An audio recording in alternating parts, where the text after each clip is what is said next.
Wait, am I muted? Can you hear me Uh-huh. okay? Yeah, okay. Yeah, we can Yeah. hear you. Uh-huh. Yeah, so for me, a lot of confrontation, a lot of hostility, unfinished beef, uh, and very few connections. Um, so you put all of that together. Am I surprised? No. Do I want to be surprised? Yes. Like I really hoped that we would have a different outcome, but it seems like this season has been a bit more confrontational than some of the previous ones. Why do you suspect that was, JR?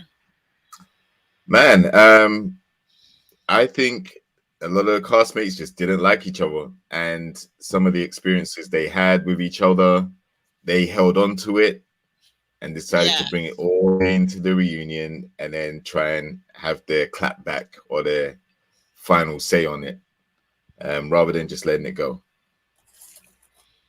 Do you feel like that was a good idea for those people that held on to those grudges and uh, feelings and issues? No, no, because it's not ready to grudge. It's called ready to love. So you're supposed to be there trying to find, uh, you know, connection, date in a way that you probably haven't dated before, date some new people, like personality wise, that you probably wouldn't usually give the chance or be open to. Try something different because whatever you've been doing up to that point hasn't worked. Mm-hmm. Mm-hmm. Yeah. So if you're coming into, uh, as soon as someone ruffles your feathers, you want to beef with them and you want to call them out and you want to, hang on to certain things. And obviously, there are things that production do to create narratives, but Yeah. you have to be also be giving them the material for them to form those narratives. So, you know, Here's I something that's think, coming from production. Let me add on to you. yeah. They No, told no, go ahead. head of production told us this in the middle of filming, and they Hmm. said, "Hey, if you guys don't got no connections and you can't give us the love and those butterfly moments, then we have to do this, and that's the drama." You know what I mean? It's like if you give us the connections and the love and the butterfly moments that the audience want to see, then we don't have to do much of the drama side. If you can't get us that though, then we have to show that. So it's one or the Yeah. other with them, and that's coming out their own mouth. That's a Oh. inside tip. Oh, okay. Now that makes sense. That makes sense. That makes a Mm. lot of sense. But if the connections are not there, how can you um, force it to be there? Because really, if you're talking about loving someone, it takes you being a willing participant and not something that you just orchestrate, but something that just has this natural flow and vibration when you think about it. When you're talking about love, liking somebody, liking their beauty, liking their appearance is one thing, but actually loving somebody, it takes something that appeals on a deeper level. So if there is an attraction, it's a reason why. You can't just concoct it, I would think. Right, right. That's a good point. JB, any thoughts on the whole overall this first segment, this part one? What were your Confusion, overall impressions? confusion. Confusion. That's it. I was utterly Hmm. confused throughout this entire part one of the reunion. Did you see so far the couples that we were able to talk to, or the couple, I should say, not a S behind that? Did you feel like there was a real true connection? Well, I will say I've had conversations with Jessica, so I do see behind the scenes what she's told me, but on the show, no. But we've had conversations behind the scenes, Hmm. Hmm. and she's given me a little bit more detail about it. She said that they went on a lot more dates that we saw. So, from what I've talked to her about, I see something different than what we see on the show. Okay. Hmm. Okay. Well, is it possibility that maybe on your channel you'll be interviewing Jessica shortly? No. Mm-mm. Okay. Okay. Mhm. That's So I have a interesting. question about that. I have a question about that. If obviously we do know that there are a lot of dates that aren't shown, Mhm. uh, but why is the distance, or why does there appear to be a lack of connection, even though they've been on more dates than what we've seen? That one I can't answer. If I see her again, I'll definitely ask her that. But that's something that I can't really answer. But like I said, she did tell me that they went on a lot more dates and that there was an attraction to him. But like I said, I know it doesn't translate on the screen, but that'll be something that I ask her. Mm-hmm. And you Okay. and you're saying that there was an attraction. I wasn't sure if you were clear if you were saying there Yeah, she was or said she there was. was not. Okay. No, she definitely said she was attracted to him. She said she likes guys his size. She likes big guys. So she said there was an attraction to him. Okay.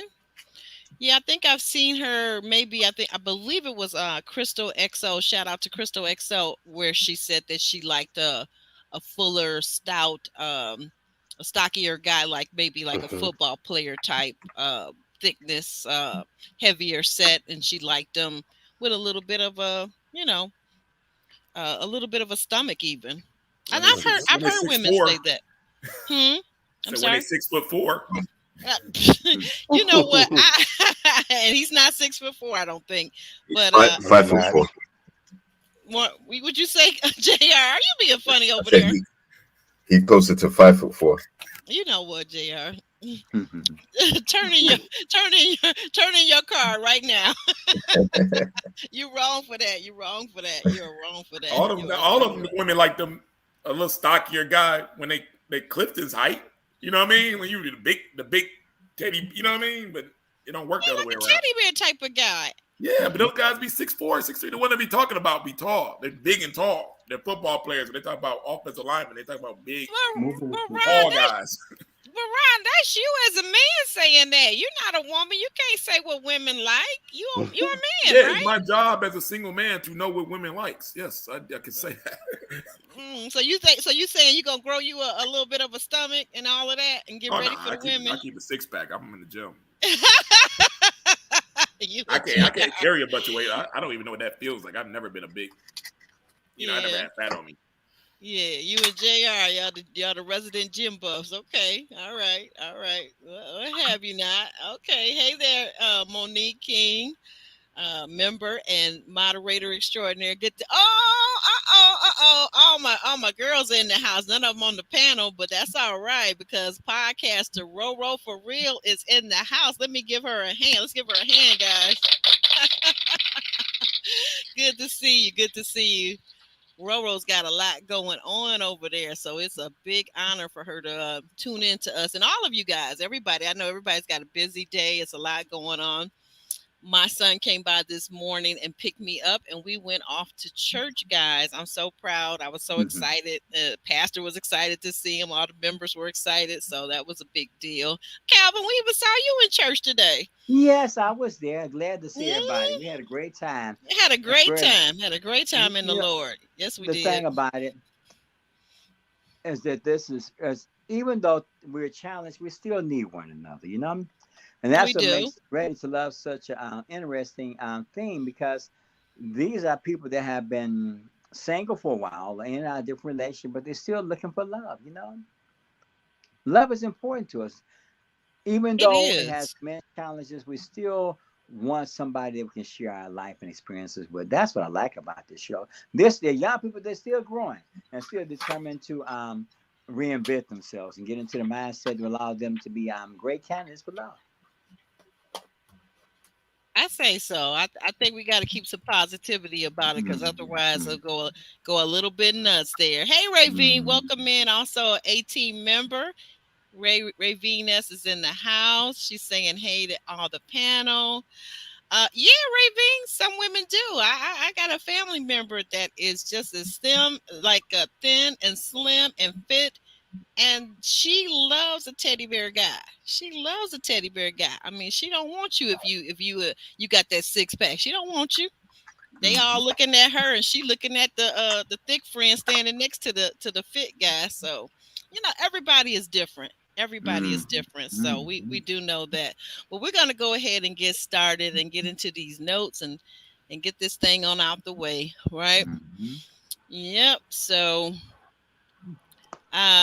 we opened up. Excuse me, guys. Hold on 1 second. I need a sip of water. Hold on 1 second, please.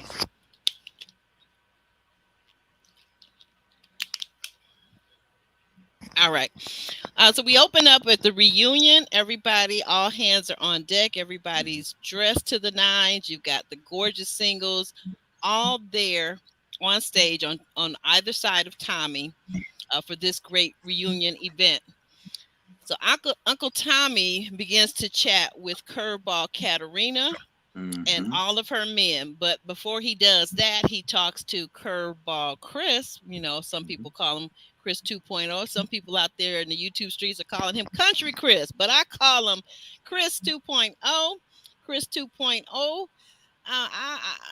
He's saying that basically it was an okay experience for him, and that, you know, he did the best with what he was given. He came in late. Some connections had already formed.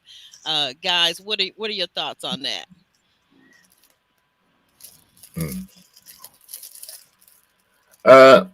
I think Chris came in and definitely brought a different personality. I think even from an aesthetic standpoint, I expected a lot of ladies to like him. He you know, tall, has confidence, quite articulate about his thoughts, feelings, and what he's looking for. Quite open. So I was quite surprised that he got voted off so early. But yeah, I think he was probably one of the better curveballs in a sense, because he definitely presented as having a lot more that women would like, and that could possibly have swayed them from the connections that they had. Problem is not a lot of connections were formed anyway. So. Okay, all right.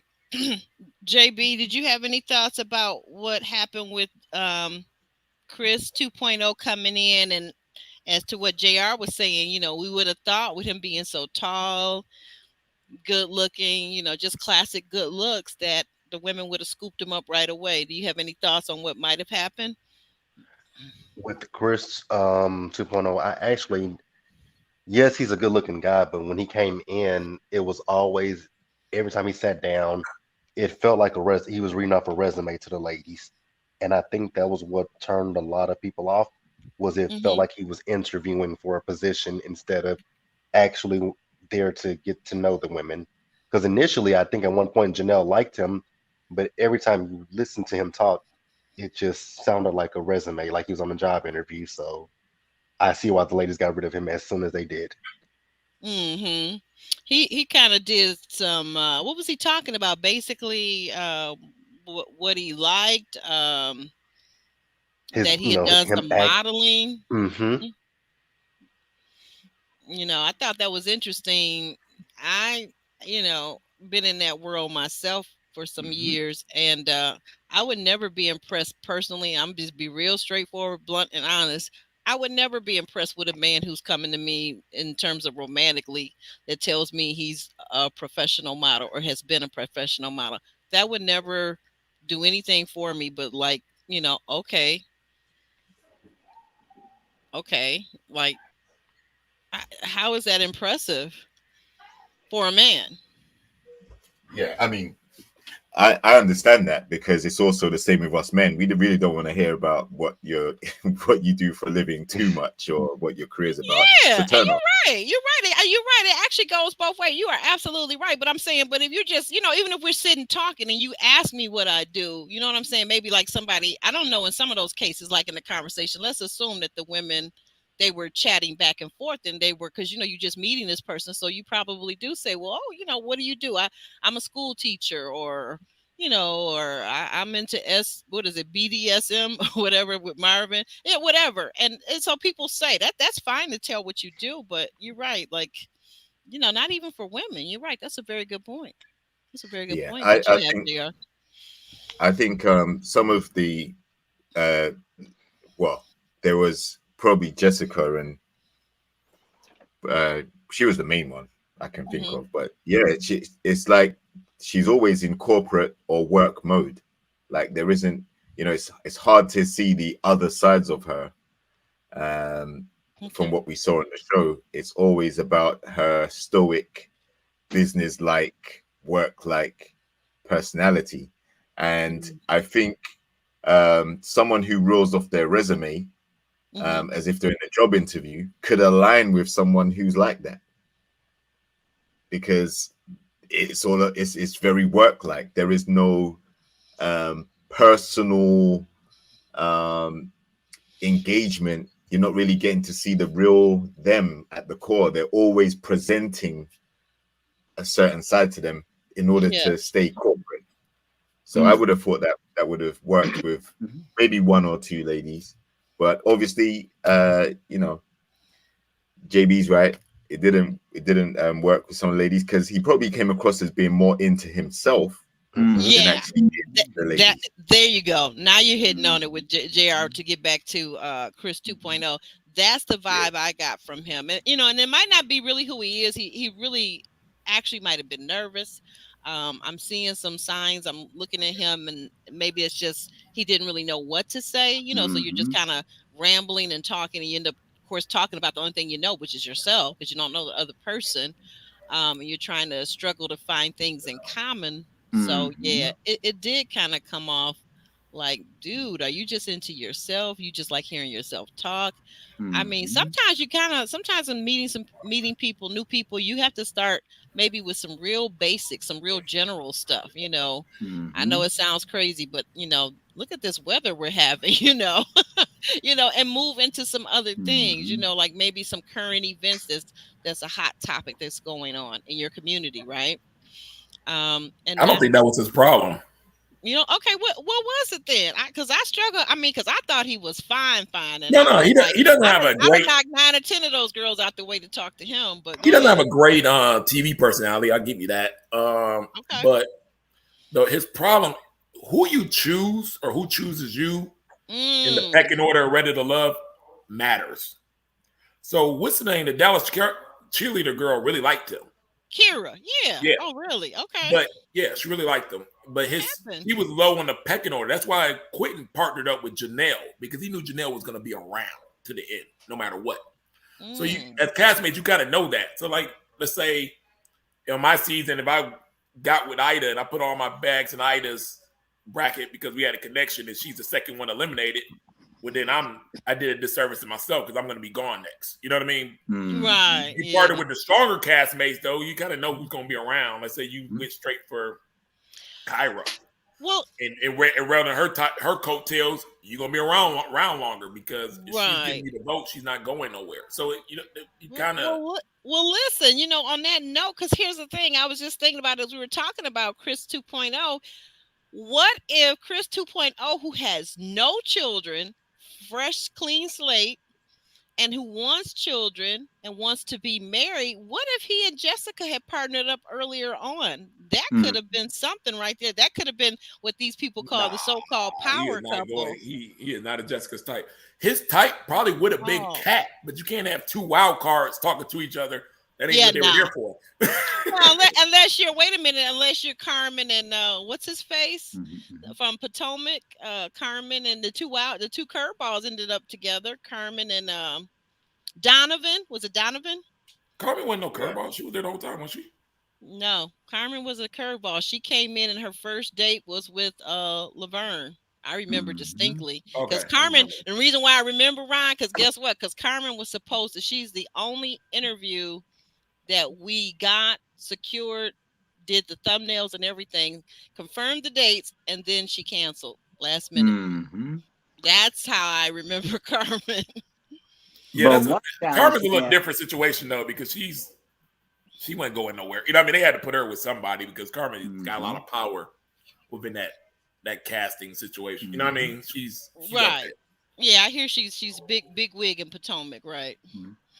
One challenge he may have faced, it may have been Carmen the cast, is that the relationship were already developing, evolving. So he may have had a problem kind of attaching him to feeling who was most compatible with them, because people already sized themselves up, and they both were Johnny come lately. So maybe he just didn't know how to kind of finagle and fit in, and it was and patterns was already been established, So that may have been hard for him because maybe he just didn't feel comfortable with the role, They got to give you the dates too. You know what I mean? Like the crazy part that y'all don't see is someone like Mohair, like he might get 10 dates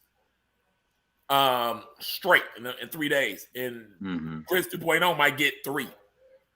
So of course he has more time to make connections with the women or a certain woman and stuff when you're throwing him on all these dates with the people.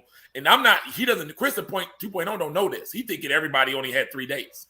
You don't know that the guy next to you been on 13 this week and you've been on 3. And he's had more time with the ladies and more camera time, more time to establish a connection than you have. So you come off looking dry, but it's not your fault. They're not putting you on the dates. Okay. And so and thank you guys for that. That's very all good feedback. So getting back to Uncle Nephew Cousin Tommy, he's sitting chatting with Curveball Katarina, and she's surrounded by the men that she did make a connection with, and those that it kind of didn't pan out, which was pretty much all of them. And you know, sitting on stage with the men, all I could do, you can notice, and you point this out, several episodes, Ron, that Katarina, she's tall, she's statuesque, she's beautiful, she looks great in her gown. She's got all the beauty, and we always talk about men are very visual, but yet why is it that she didn't get a solid connection and stay till the end and make it across that bridge, Ron? What do you think that was? There was nobody there to match her. Like she didn't have she was taller than a lot of the guys. Yeah. She's better looking than a lot of them. She had her stuff. I mean, her match was in there. You did not just say that. I guess like we just said last time, if she was going to leave there and go to a nice lounge in Dallas and a 6'3" dude, a nice fitted blazer came up to her and got her one of those cocktails with the fire coming out of them and stuff like that and talk to her, she's not going to sit up there and look him in the eye and go, oh, but I just miss Mohair so much. I mean, you know what I mean? It wasn't a connection there for her. So she was trying to just get to know the castmates, make friends, get her TV time in, and do her part. It's only so much you can do there if they didn't hook you up. Like I said, she said Quentin probably would have been her match. And I believe that. That made sense. But like you said, Quentin was already had his plan together from day one. He's like, okay, I'm going to link up with the strong girl and we're just going to go to the end. I don't want to be stressed. I don't want to mess it up. I don't want to be dating a bunch of other women on the side to mess up this situation here when I got a straight path to the end, easy, stress-free. So he wasn't entertaining it. And after that, she was just going the guy to guy trying to, just make friends. It wasn't that they didn't want her. You know what I mean? It's like, yeah, no. Yeah, you got a girl coming in here, but in heels, she looked about a good 6'3". I think she said on one of the interviews or somewhere I saw her, she did say that barefoot she's 5'10", 5'11". Yeah, so with heels, you got to look at it. She's coming in 6'3", 6'4", with some nice heels on, and some of the guys, I ain't say they're intimidated by that, but they, what I mean, they were probably gonna put their attention somewhere else. And like you said, men on the show, we feed off the women.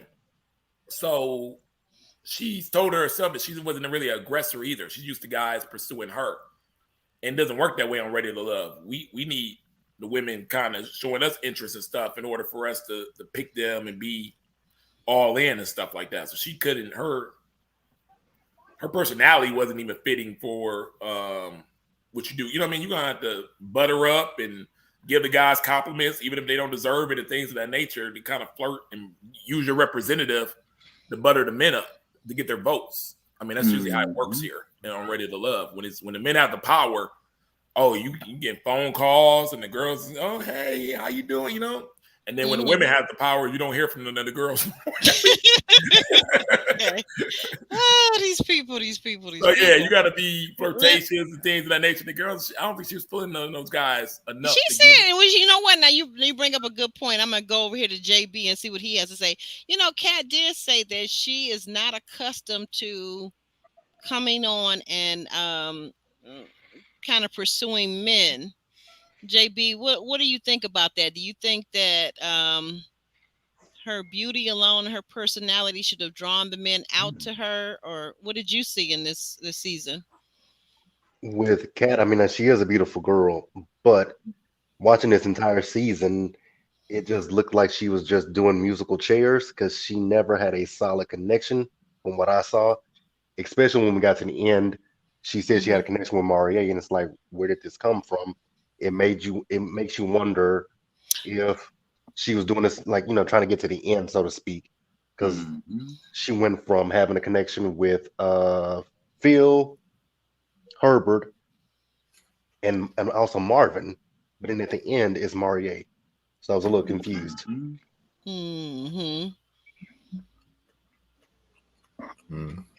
Well, do you think women, just aside from Kat, just in general, in this modern dating world that we're in, do you think that women should be more assertive, calling guys, texting guys? What do you think?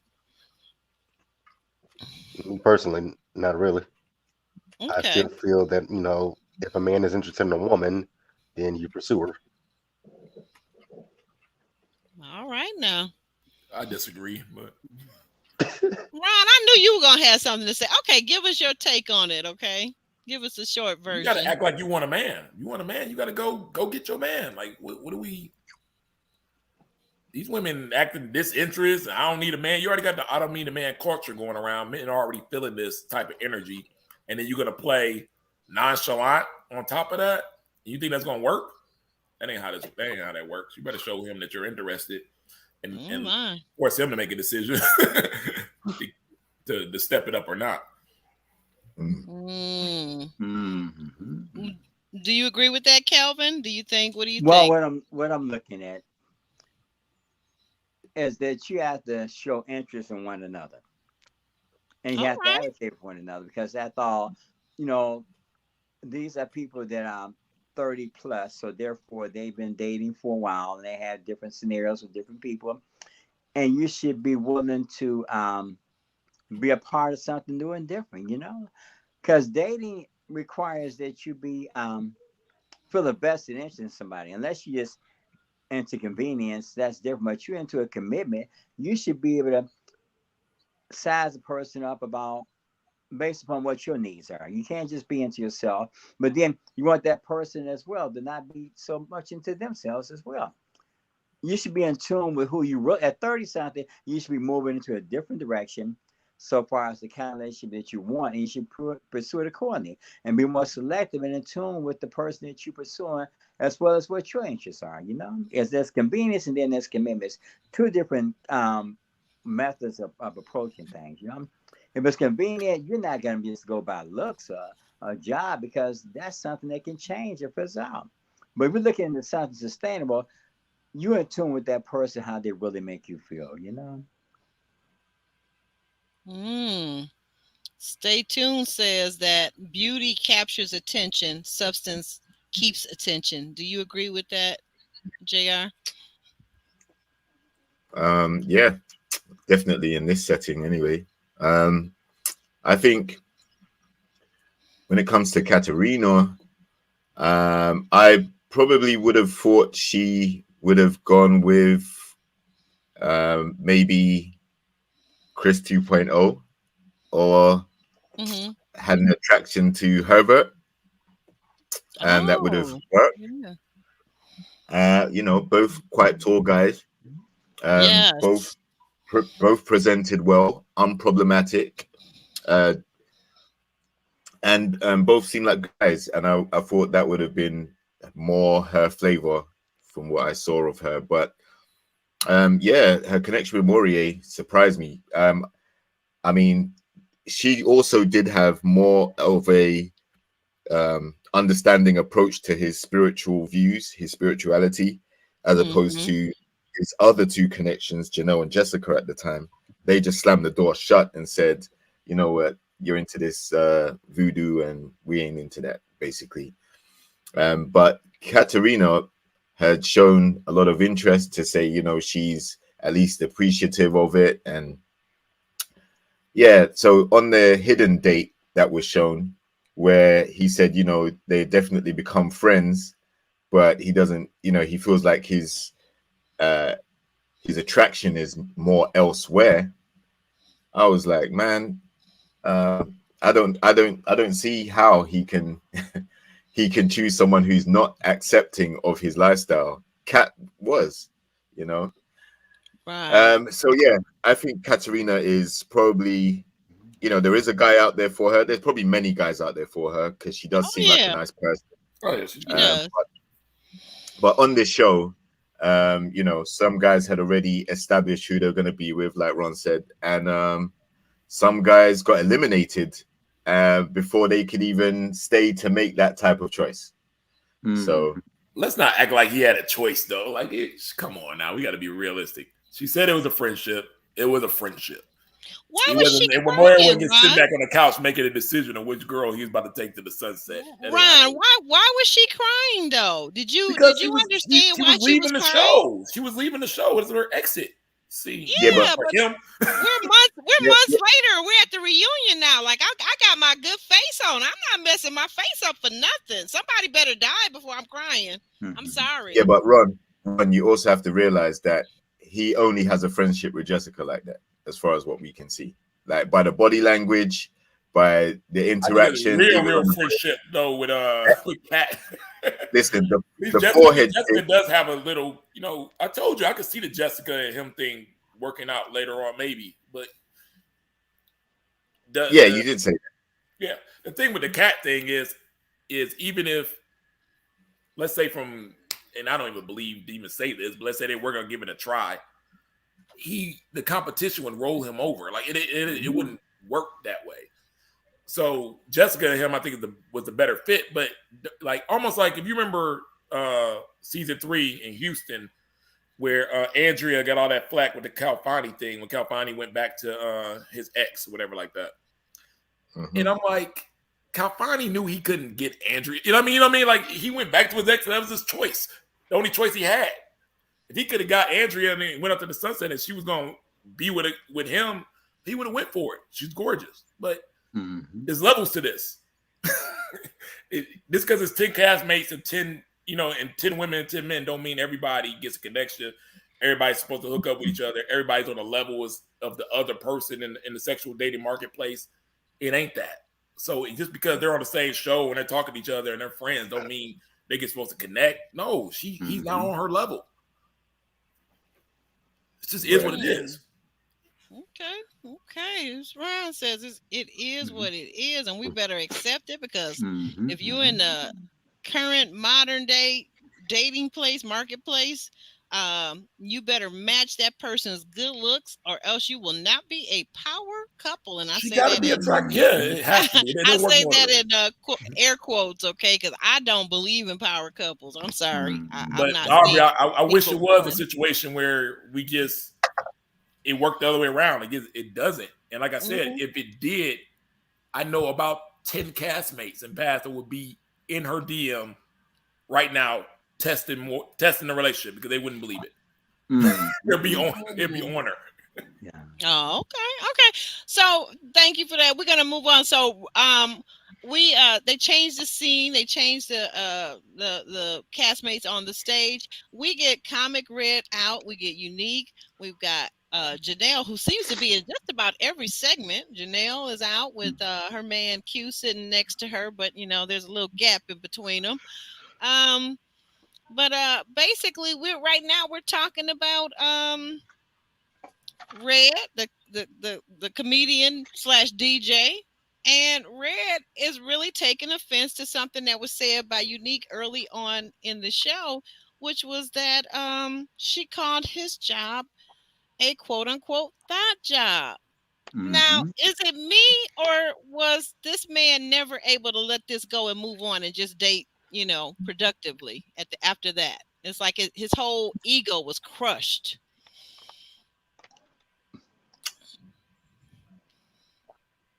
Well, like they said, you are a comedian, a public figure, but you're hypersensitive, you know? And why? Why does that concept kind of get you and make you feel uncomfortable about yourself? But then that's interesting because we're talking about dating. You bring to the table whoever you are, so you just can't turn those feelings and emotion off. So when you're looking for somebody, you're looking for a person that deals with you for who you are and who you are not. It's not just about your vocation, your income, your looks, because you know it's another person that's there that's up close and personal that that person has to deal with, but so do you. You know, so dating itself should be kind of a friendship of sort where you attract to a person in a very comprehensive way, and you should be able to deal with them and that accordingly. So after the sizzle goes out and the fizzle, what is going on Hmm. with that person? How do you deal with them? You know, if you're talking about something that's long term, convenience that's different. Right, convenience, right, which is a lot of what this seems to be modern Yeah, hooking up is basically hooking up and convenience, that's right. and being used and using each other. Yeah. Um, Mm.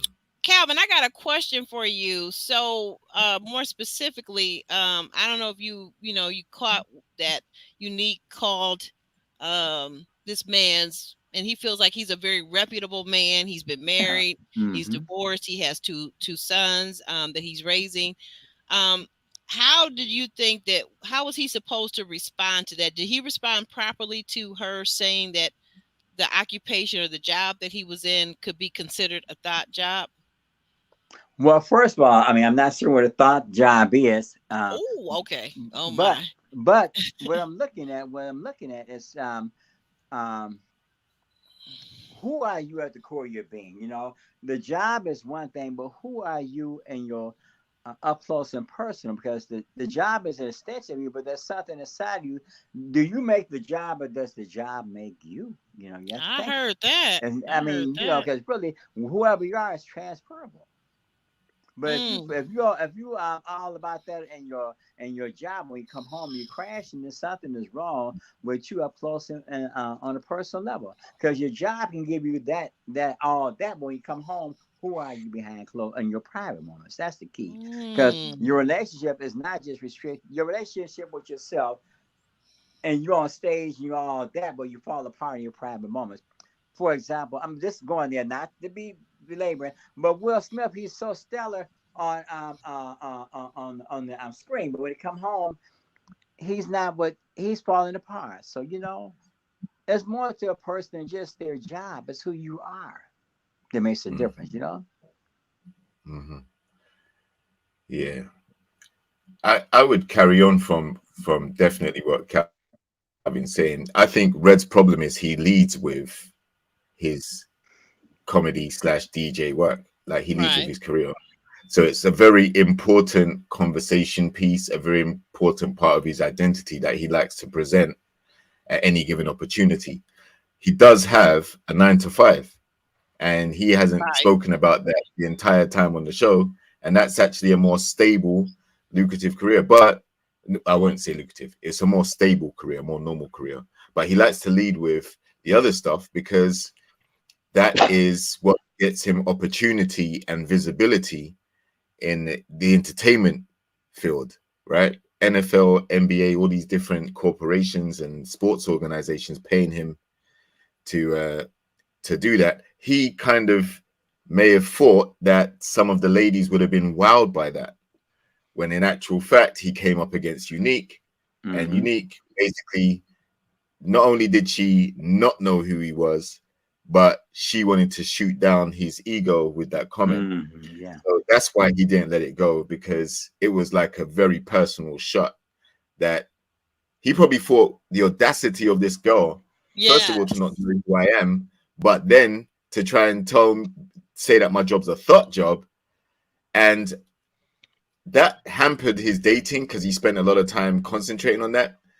Yes, I wouldn't have yes. given, Talk about it. I wouldn't have given Unique the time of day after she Mhm. disrespected me like that.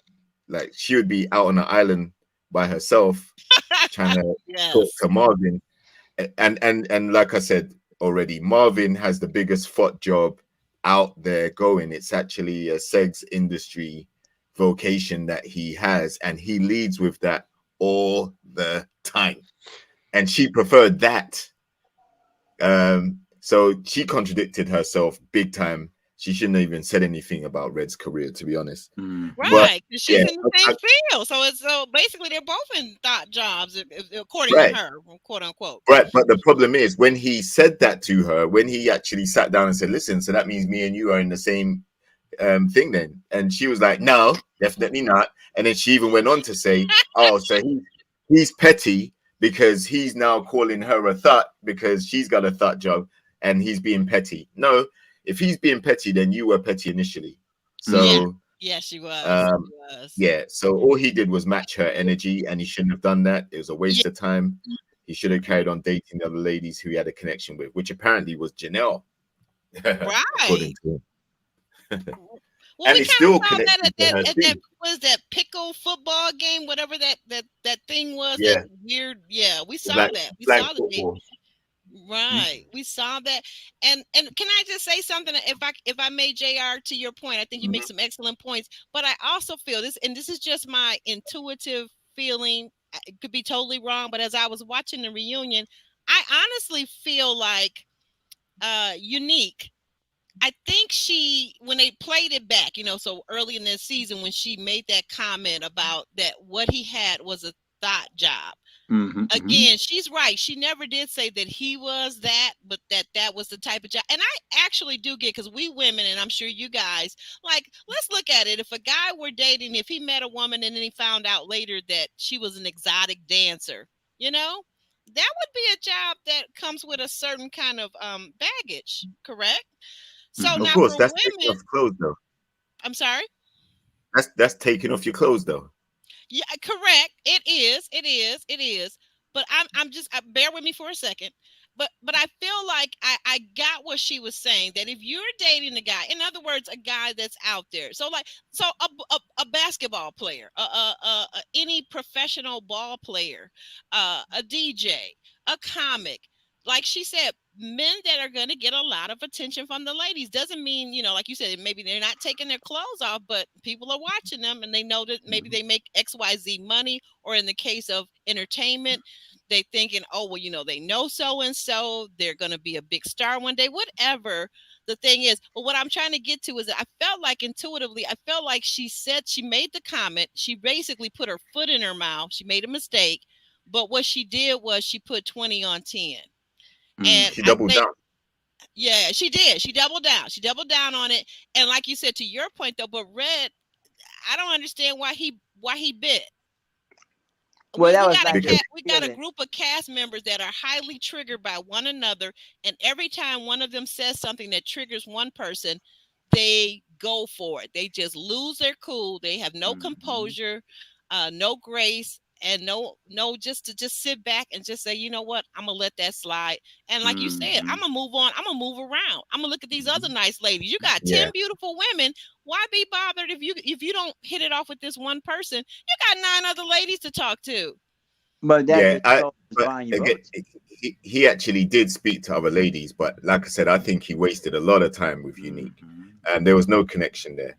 And she said the reason why she gave that comment wasn't even about the FOT job. It was basically some stuff that she'd heard about him and something to do with him and the relationship he has with his kids, which is definitely a low blow. That's illegal. Like, what are you doing? And she's gaslighting in a way by saying that she knows all this stuff about him, but she's not actually saying what it is. Every time he wants to know, so what have you heard about me? She tried to shame him for sending her a DM and another message asking, can we talk? Can we sort this out? She tried to shame him for that. So there's something wrong with her. She's really got animosity towards him for some reason, because at no point in time did anybody else raise any concerns about his kids or anything like that. But she said specifically that her comment to him was pertaining to stuff she'd heard about him, instead of it actually being a foot job. So, you know, but I can see the point where, you know, some occupations in the entertainment industry, especially, you're going to have access to more people. You're going to want people, you're going to have groupies. You're going to have people that want to get an opportunity. If they date you, can you put them on? If, you know, if they do favors or whatever else, right? But she's in the same field. So she's probably seen it hundreds of times before herself. Doesn't mean she's been involved in it herself. But like I said, I think she definitely tried to throw some cheap shots. And instead of apologizing, she doubled down on it. And that's where she wasted a lot of time focusing on Red 2. When she could have been, both did. They both shot themselves in the foot, to your point, JR. And how, like I said, how are you going after Marvin, who wants to do shows where he's whipping and licking and tickling in the basement, in the dungeon? You're his girl. You're supposed to be his side piece, helping him do all of this to these other ladies and pleasure them. How is that not a foot job? That's the worst kind of job to get into a relationship with someone who has that. That's the worst type of job. I want to direct you to on the screen. If you see that on the screen, I don't know if you can read that from where you're at, but if you could read that, perhaps, JR. There is a stigma with my lifestyle, Unique, because you have a foot job. She was responding to his, but then she went further. She didn't just respond to his statement. She went further and started talking about stuff that was off the camera, that talking about his kids and his relationship with his kids and stuff like that. And that formed the view that she had of him. That formed the opinion that she had of him. And she lost respect for him after that. And him simply reaching out to find out what was the cause of why you don't like me, she decided to shame him instead of reveal what it was so he can clarify it. So very low blow, disrespectful move. JB, what do you think? What do you think about this whole thought job situation? And then we're going to move forward, but there's another little component. But what do you think about it? What do you think? Should he have paid her as much attention? What should he? How would you have responded in that situation? It was childish on both parts, to be honest. I wouldn't have took so much, stock into somebody saying that I have a thought job, especially if we're in the same industry. It's not going to hurt my feelings or anything like that. With Red, I believe it was a trip to his ego. I think he wanted to use what he does to, woo the ladies. Like, I was kind of with Unique, not about the thought job comment, but about the fact of him saying he's the king of Dallas. I've been in Dallas for I've been here for almost 10 years, and I never heard of Red prior to this season. So I don't know how he's the king of Dallas. That's not any shade toward him, but I've just never heard of the man. So I think it was just really an ego trip. And when she made the comment the first time, he addressed it. Let's let it go after that. But he kept going. He kept coming back and back about the comment. I'm like, it's not that deep. Like, she said you have a thought job. Tell her you have a thought job too. We in the same industry, so pot, meet, kettle, something like that. Yeah, I'm trying to understand. You say you've been in Dallas for 10 years, huh? Yeah, almost 10 years. Well, Ryan, you know these people. Come on, what's your? We're gonna move on. I'm gonna move forward. But Ryan, what's your thought on it? What's your opinion on? Should he have responded to that whole comment that she made, or should he just moved around? Yeah, I mean, that's a storyline. You wouldn't have had a storyline if it wasn't for the thought job thing. So you should have been making a storyline by making a connection, though, Ryan. Yeah, I guess, but they kept putting them on dates together. The show wasn't to exploit that storyline. They're yin and yang, right? Because you got a person like Unique who seems kind of socially awkward. She ain't out and about, so you have somebody like Red who in the streets out and about. So the lady's gonna be nice to Red because sometimes you're gonna need some tickets to something. You're gonna call up Red and he gonna have a connection there for you and things of that nature. She don't need that from him because she ain't gonna be out and about anyway. So she can care less about his job. She can care less about his connections. She can care less about probably him, period. And that's why she gave him that type of energy. She's more low key, kind of got a low key freaky side and stuff. If that word we're seeing now, we're gonna find that's out a little on the bit low more about type of that in a stuff. minute. She want to be in the house on the low, on doing that. On Red the want to be low. outside. But you know what I mean? And be the connects and act like the man and things of that nature. He's gonna lead with his job because you're gonna lead with what works for you. You know what I mean? And I understand that. But I've seen Red do his job, DJing. It is a thought job. women was hanging all around the DJ booth. Like the DJs were highly sought after. Okay, you got the bottle there. You giving the girls the drinks while you're DJing. Like I've seen it. It is what it is. But yes, like you indeed. said, I think he's at the point where he's struggling to. When you're in that scene and out and about and things of that nature, you get to the age, you get to the point where you have to transpire that to more manhood stuff, more stuff with purpose and things of that nature. I think he's in that transition, and that's why he got offended, because he's like, you know what I mean? It's hard to explain, but when you're trying to transition and somebody calls you out, oh, you got a thought job. Oh, you were divorced. You're, you know what I mean? They're calling you out on stuff like your name ain't good in the streets. It almost like it hits different because he's trying to transition from being out in the streets, having a thought job. All the stuff she said is true, to being a man, maybe finding a wife, maybe being there better. You know what I mean? When you're trying to transition and they're calling you out on your old stuff, you're going to get defensive. And that's what he did.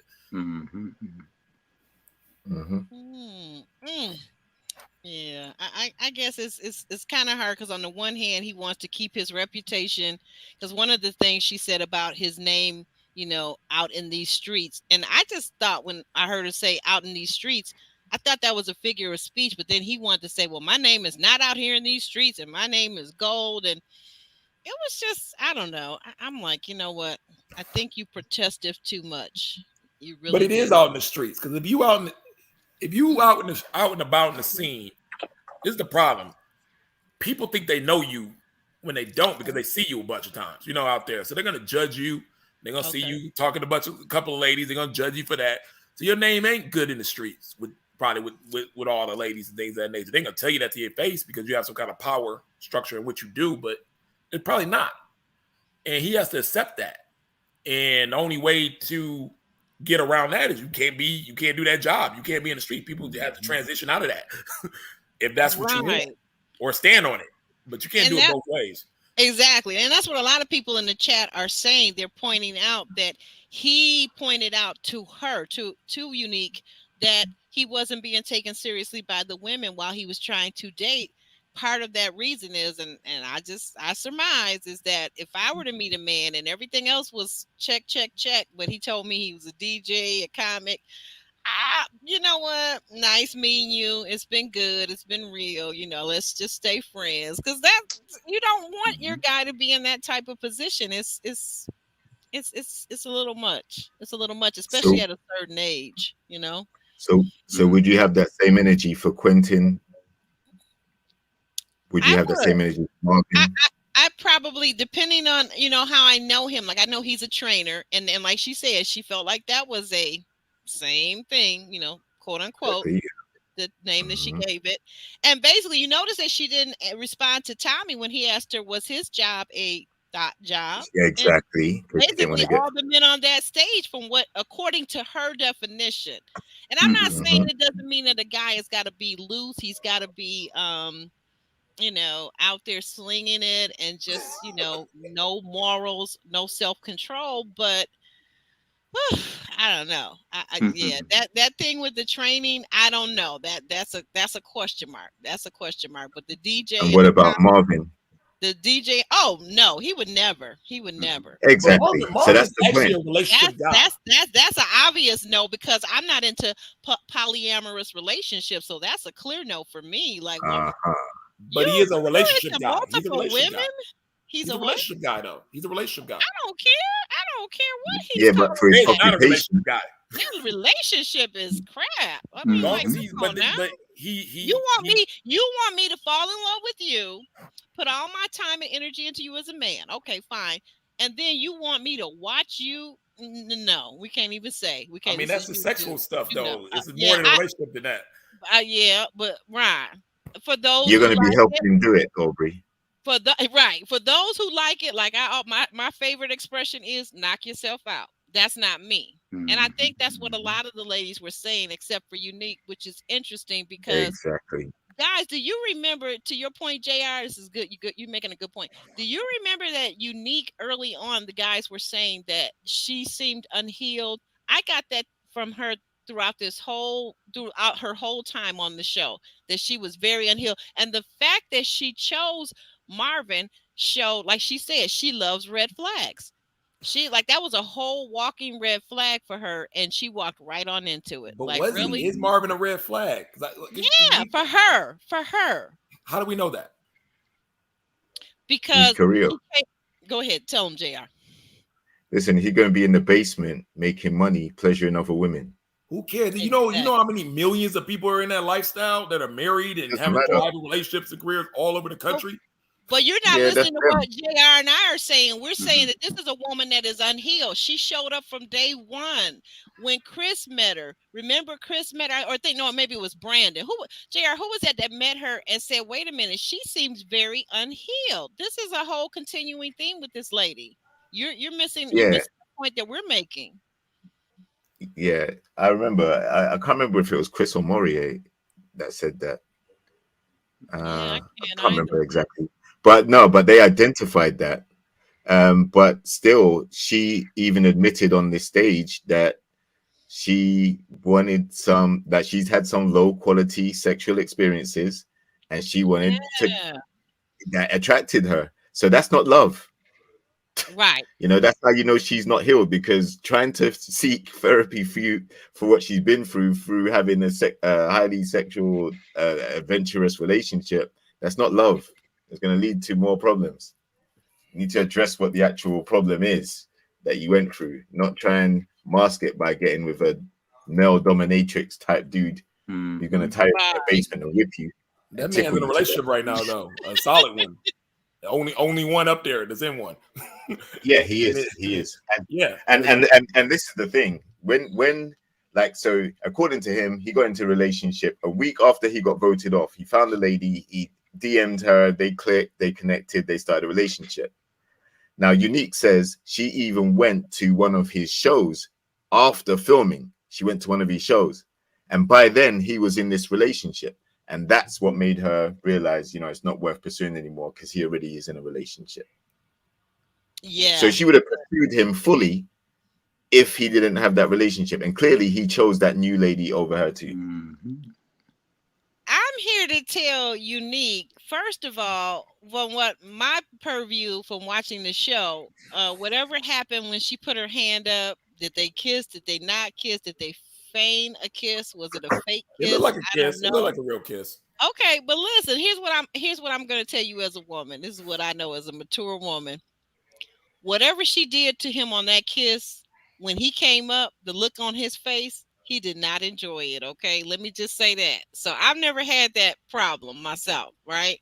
So now, if you can't kiss, this is the first rudimentary foundation of all of the other things that are built upon it in a physical intimacy. Okay, so now if a person can't kiss, male or female, there's going to be issues.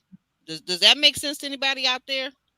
Yes, It no, does raise make your sense. hand. No, I Yeah, get it. What you said. it does So make sense. He was surprised by her putting her hand up and blocking it. maybe, and that could have been part of his turnoff, because he's a showman, like you pointed out. He does whole shows I related just to. think he found the woman who was down. He That's didn't have to teach her fine. anything. It wasn't a That's castmate. fine. It's kind of weird to kind of be in that type of scene with a castmate. And they clicked. So, men are going to take the easiest path to what they want. And like I said, it's like Quentin links up with Janelle to take the easy path to the end. Hey, let me tell He, you something. Being nosy, I'm on Instagram, so I go over to find out who this new Juju lady is that Marvin is now in a relationship with. And what I found was I love her page because she's vegan and she puts up recipes all the time. And I'm like, okay, I need to drop some weight. I need to tone up. I need to check out some of this vegan lifestyle. I'm not going to say I'm going to become a vegan, but there are days when I do, meatless meals, right? Meatless Monday and all those type of things. So I'm happy. I'm happy for Marvin. If he found his one that's into his lifestyle, she seems to be all in. They're doing interviews all over these YouTube streets. Yeah. I'm happy for them. You put it out there. I'm not jealous of anybody. And the show probably helped him with that because the women see what he's into. She DM'd, they be in the DMs. And when you get off when you get on the show, so he was probably able to be like, okay, this was with it. She's kind of cute, natural look like I like. Let me really put it out here. Probably type of stuff like, are you down for this, and this? She says sure. They meet up. They click. When you're Marvin, you're not looking for a bunch of women. You're looking for one. That's what he's used to probably. Dating one woman into that lifestyle, into what they do and growing together that way. So he wasn't looking for 100 connections. And he found the one right away. Sometimes I'm weary of get into a relationship right after you leave the show because I did that mistake myself, and it's just like you're not healed yet. You're not ready to love. I'm dealing with that BS to get into an actual relationship right after it. Yeah, but this one seems like it's working out, so I'm happy for Marvin. And yeah, I also found it ironic that considering where some of the things he's talked about doing like orally and things like that, he was the one that was recoiling from the kiss, feeling a certain way. I would have thought it'd been the other way around. But yeah, at the end of the day, I just still don't understand how she can go in so hard on Red, but then the guy that she actually likes and is trying to ride for and end up with is in the sex industry. Like he actually works in that profession. So that's confusing. And it always confusing. If you like a guy, it's different. You can't be so vocal and outspoken and show disdain for something that's lighter than the actual connection that you want to have with someone. That doesn't make sense. Yes, I don't know. It's a whole thing, but we progress. So yeah, the red flags with one man that he's a thought job, and a whole nother man is over here giving whole shows and having orgies basically, but you're all into him. You know what, guys? I guess I'm gonna say one more thing, and Calvin, maybe you can say something to this. Is it just the looks too? Because Marvin looked the way he looked as opposed to the way Red looked. Maybe if someone said this to me the other day, if a man looks a certain way, he can get away with, just like with women, you can get away with maybe a lot more. But as it looks, or as a character, she may have been turned on by Red's character more. I mean, Marvin was comfortable with himself. Yeah, he was. Red was not. And Red that's the thing about dating and relating. You have to be comfortable within your skin. That's going to show up. I mean, like I said, you have a 9 to 5, you're a power player, but you come home, you may be in shambles, It's not just, it's who you are at the core of your being. It really does make a difference because that's what's transferable. When you feel good about yourself, you feel good about yourself regardless of what you do. Yeah, that's true. And I guess we can all agree. We'll wrap up on this segment. Do we all agree, or how do we feel about Unique bringing out, not wanting to talk about it, but then talking about making some disparaging remarks about his character in relationship to his being a father of 2 boys? Any of you guys, you're all men out there, any thoughts about that? Because I really wanted to know, well, what was that related to, especially since you didn't connect with him? There's no possibility of you becoming his life partner. So what does that, it was something you didn't like about him, and you just crucified him. You had him right where you wanted, and you just made him. You made him feel. You knew right where to go. You went to his jugglers, his Achilles heel, and you played it to the max, and he fell for it, hook, line, and sinker. Yeah, I thought that was very distasteful. What would you say, JB? What would you say? Thank you. I absolutely agree, because I didn't like the fact that she she talked around it at first, but then she brought it out. I just thought that was kind of a low blow. If you don't have a connection with it, if you don't like him now, didn't have a connection with him then, what is the purpose of you mentioning his relationship with his kids or lack thereof? Yeah. It has nothing to do with you if you're not going to be with him. Right, right. Well, on a more solid note, in the Green Benjamins, Red did monetize it and create a T-shirt and was selling T-shirts, but Uncle Nephew Tommy wasn't budging. He said he didn't want one. Yeah. He said he did not want one. So oh well, maybe next time. Maybe he'll order one online. Who knows? So now we're gonna move forward to the next segment, which is Marie and Jessica. Oh my goodness, Marie and Jessica. One of the first things that I noticed in this scene, guys, with Jessica and Marie, why are they not matching? They're supposed to be a whole couple. Didn't they say I do over on the bridge last time we saw them? So she's got on like a pink thing, and he's got on like a orange tuxedo with black trim. I'm trying to understand this situation. Usually, if you're a couple, if you and I are going to a big event, I'm going to call you up and I'm going to say, hey, boo, this is, I'm wearing this hot pink. Like, do you think maybe you could put a tie with it to kind of let me bring it over and let's go shopping and get you a tie that matches? Is that not how guys do things like that anymore? Ron? Or JR, I'm sorry, go ahead. Yeah. Listen, I think either they're taking it very, very, very, very, very slow, or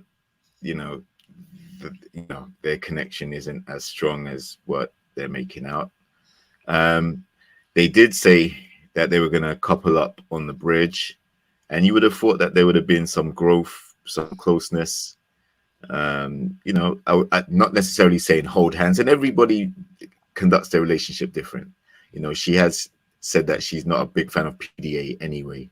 She's not really into public displays of affection. So, but they just seem to be two completely different people. I don't see what they really have in common, because it definitely doesn't strike me as a big attraction thing in terms of the physical. Like we haven't seen much of their connection. So unless there's stuff going on backstage and then out in public, they're presenting very corporate. She also is very much, probably trying to protect her image because she's a businesswoman, a successful lady at that. So maybe she just doesn't want to do anything to kind of, put her personal life out there in public view. Yeah, I guess, but I mean, just the matching up of the outfit, that's not a PDA. That's just a sign of solidarity. That just says that we're gonna look good in our pictures together. We're gonna have our aesthetics matching, to some degree. Just a pop of color. Personally, I like a man in a black tux, so it would be always the tie for me. But something, a kerchief, something, a silk scarf in the pocket. You know what I mean? He had on black shoes. Hey, this is the best outfit he had on the whole show. So we ain't we ain't gonna nitpick. We ain't gonna nitpick on that one. He did look nice. I'm not saying he didn't look nice. I was just saying they didn't match. But I never said he didn't look nice. I told you, Marie has grown on me the last couple of episodes. Jessica ain't gonna match. She ain't into. She got that masculine energy. She ain't on that girly girl. Let's match her. You know what I mean? She's not into that girly girl thing. Nah, she on that masculine energy. She wants a yes man. Mario's playing that part as a yes man. It's what she needs. And exactly. Yeah, I agree with you there. Yeah, and I think she could have named any qualities that made him stand out from the other men. It isn't. He doesn't have any. He put up with her stuff. He's a yes man. He gonna tell her what she wants to hear, and that's what she gets out the deal. When he gets out the deal, he gets a fine woman to look at, and help his ego out through that stake. So it could work. It's just not gonna. It might not. You know, he's gonna have to soften her up. He's got to get. And I keep saying I think it's gonna have to get sexual in order to get to that level for her to open up and things of that nature. But if he can do that, I can't see why it wouldn't work, because I don't see a bunch of other competition coming in there trying to steal Jessica away or him. Like, you know what I mean? Like, she wants a man, she wants kids. He wants those things too. He got a good man who's gonna appease to what you want and what you got going on and support you with your business and things of that nature. I mean, that's what it is. This is what, if you want to be a power woman with some masculine energy and things of that nature, this is what your man looks like. This is how he acts. This is what you get out the deal. So once he understands that and she accepts that, I think it's going to be a long-term relationship. Ryan say this is it and this is what it is. Yeah, I mean, end of the road, both of y'all. Make it work. You know what, Ryan? You ain't right. We're going to have a long conversation one day soon. When Jessica is asked at what part of the process did she catch feelings for Marie? And she says that she was neutral throughout most of it. I was confused. I was like, wait a minute. You were neutral. You're a very, very beautiful wordsmith. So I know you understand what neutral means. Neutral means you don't have feelings or preference toward this man. So, you know, Uncle, nephew, cousin Tommy was asking you, when did you catch feelings for Marie? And you busy telling us that you were neutral. Then she's asked again. She was asked another question. Oh, for her to basically define what it is she liked about him. And she was struggling. I was like, oh my goodness, you can just use what he's shown you in the show. Marie on the show showed you that he was affectionate, he was into you, that, you know, he wanted you and he was willing to bend and be malleable for you. What is so hard about mentioning any of the things that he's already done, girl? I'm lost. Was it just me? JB, what did you think? I mean, from looking at the show and their interactions, it doesn't give a connection. It just gives convenience. To me, that's what it gives, just looking at it from the show's perspective. Because, I mean, there was even on the couch with them, there was a lot of space between them, even in the first scene when we saw them sit on the couch. And in this scene, there was just a whole lot of space between them two. And so it leads you to your own interpretations of the relationship. All right.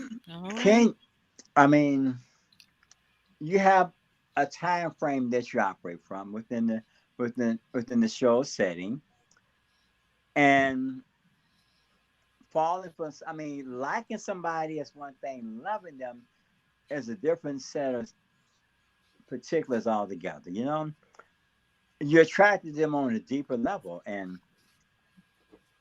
have something choreographed or contrived that's different than something that's really intense and personal. You can say things because it's convenient, but how you deal with a person is different. So I'm looking at a lot of these relationships. They're like convenience contrived more than something that's on the intensity that you say, I really love this person, because they're all kind of challenged, you know, on some level, but maybe that's just my perception, you know. It doesn't seem that they're really into themselves like they could be or need to be for love.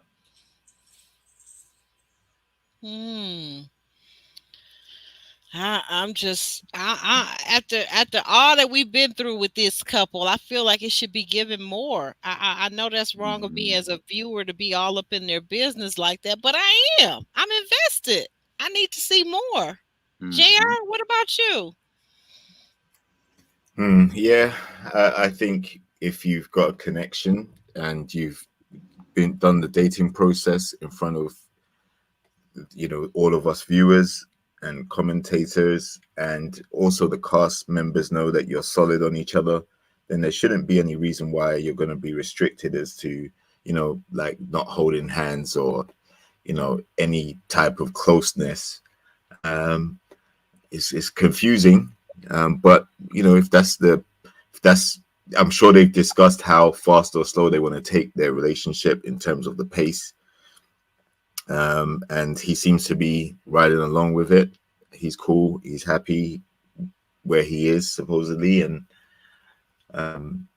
yeah, it's definitely surprising to see them choose each other and then to be so distant when they're sitting right next to each other. It's like you couldn't really tell that there's a connection there.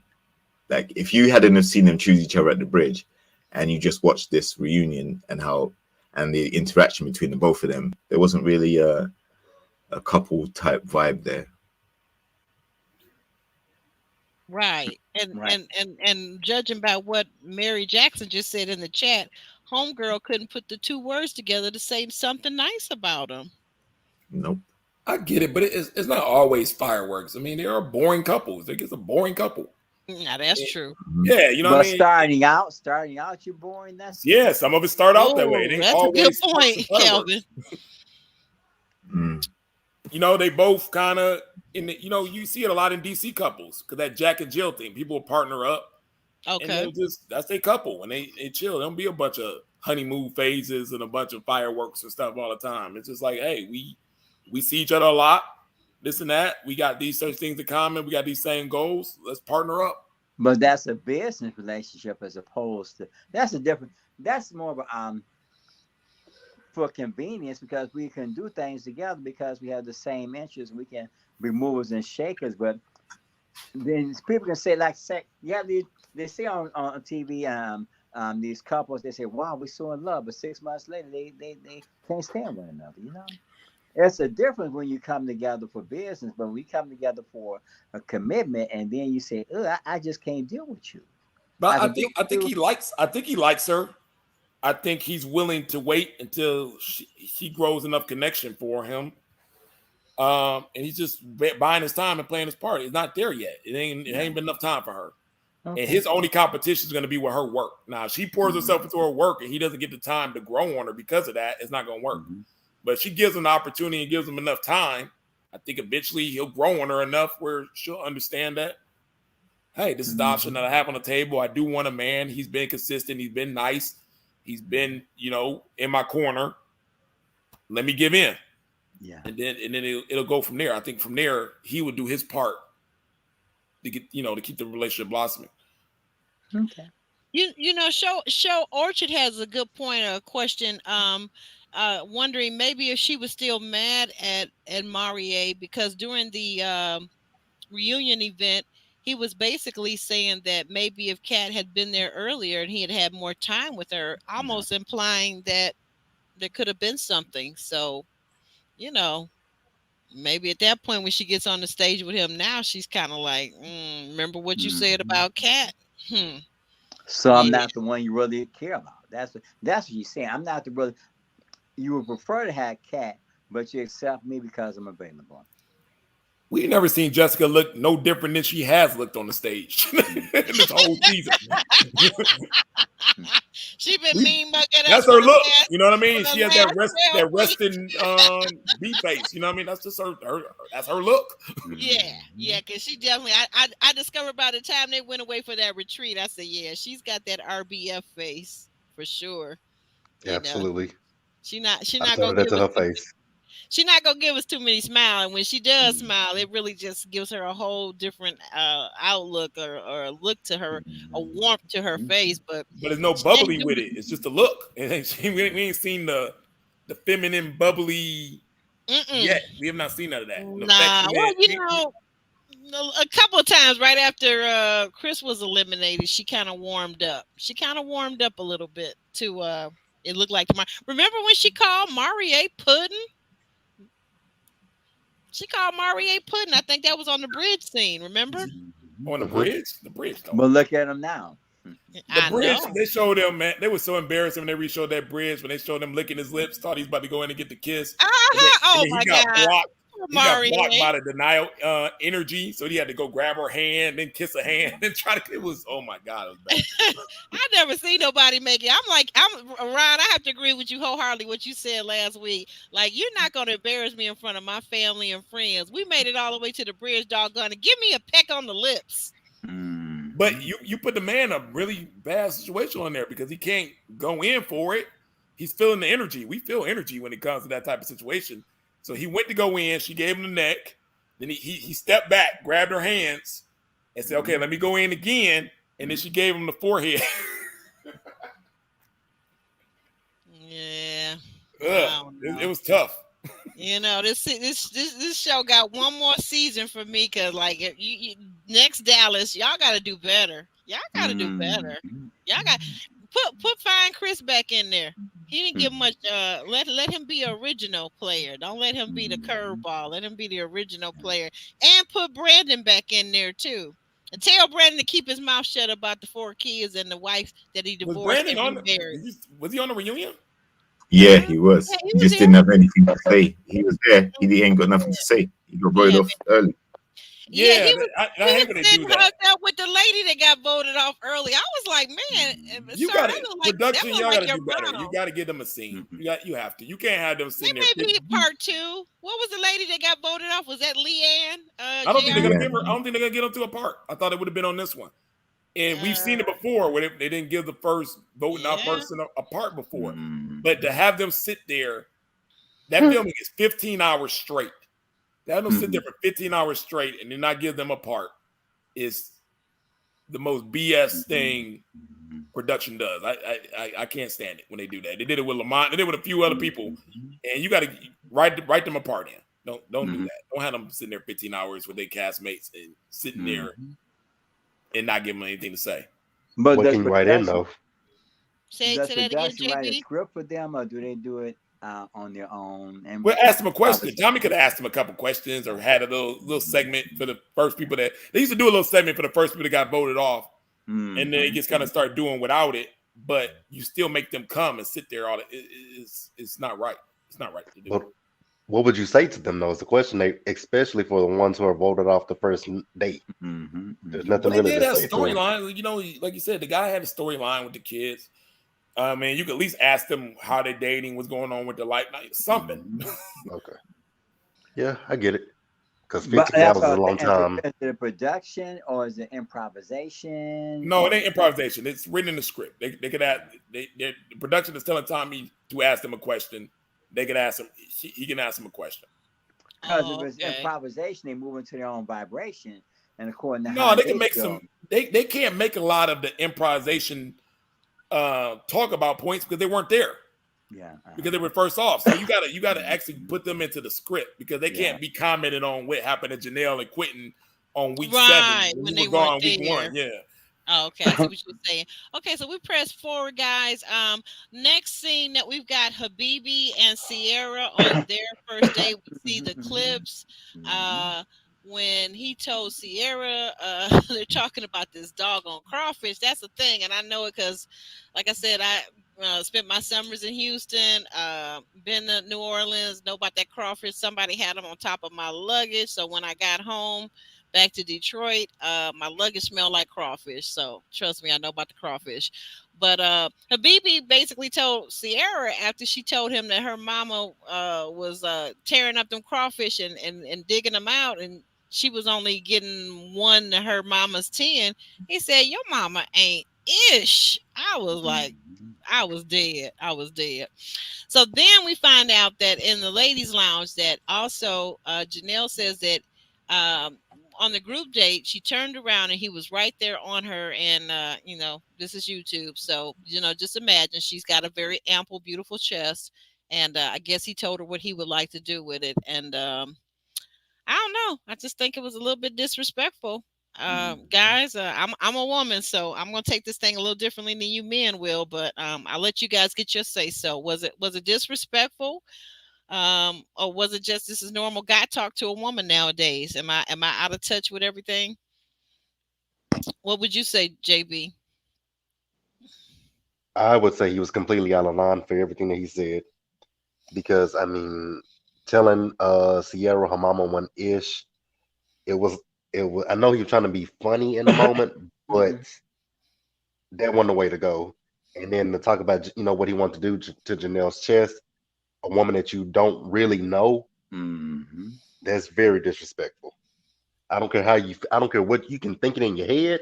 That's one thing, but to vocalize it to her, completely disrespectful.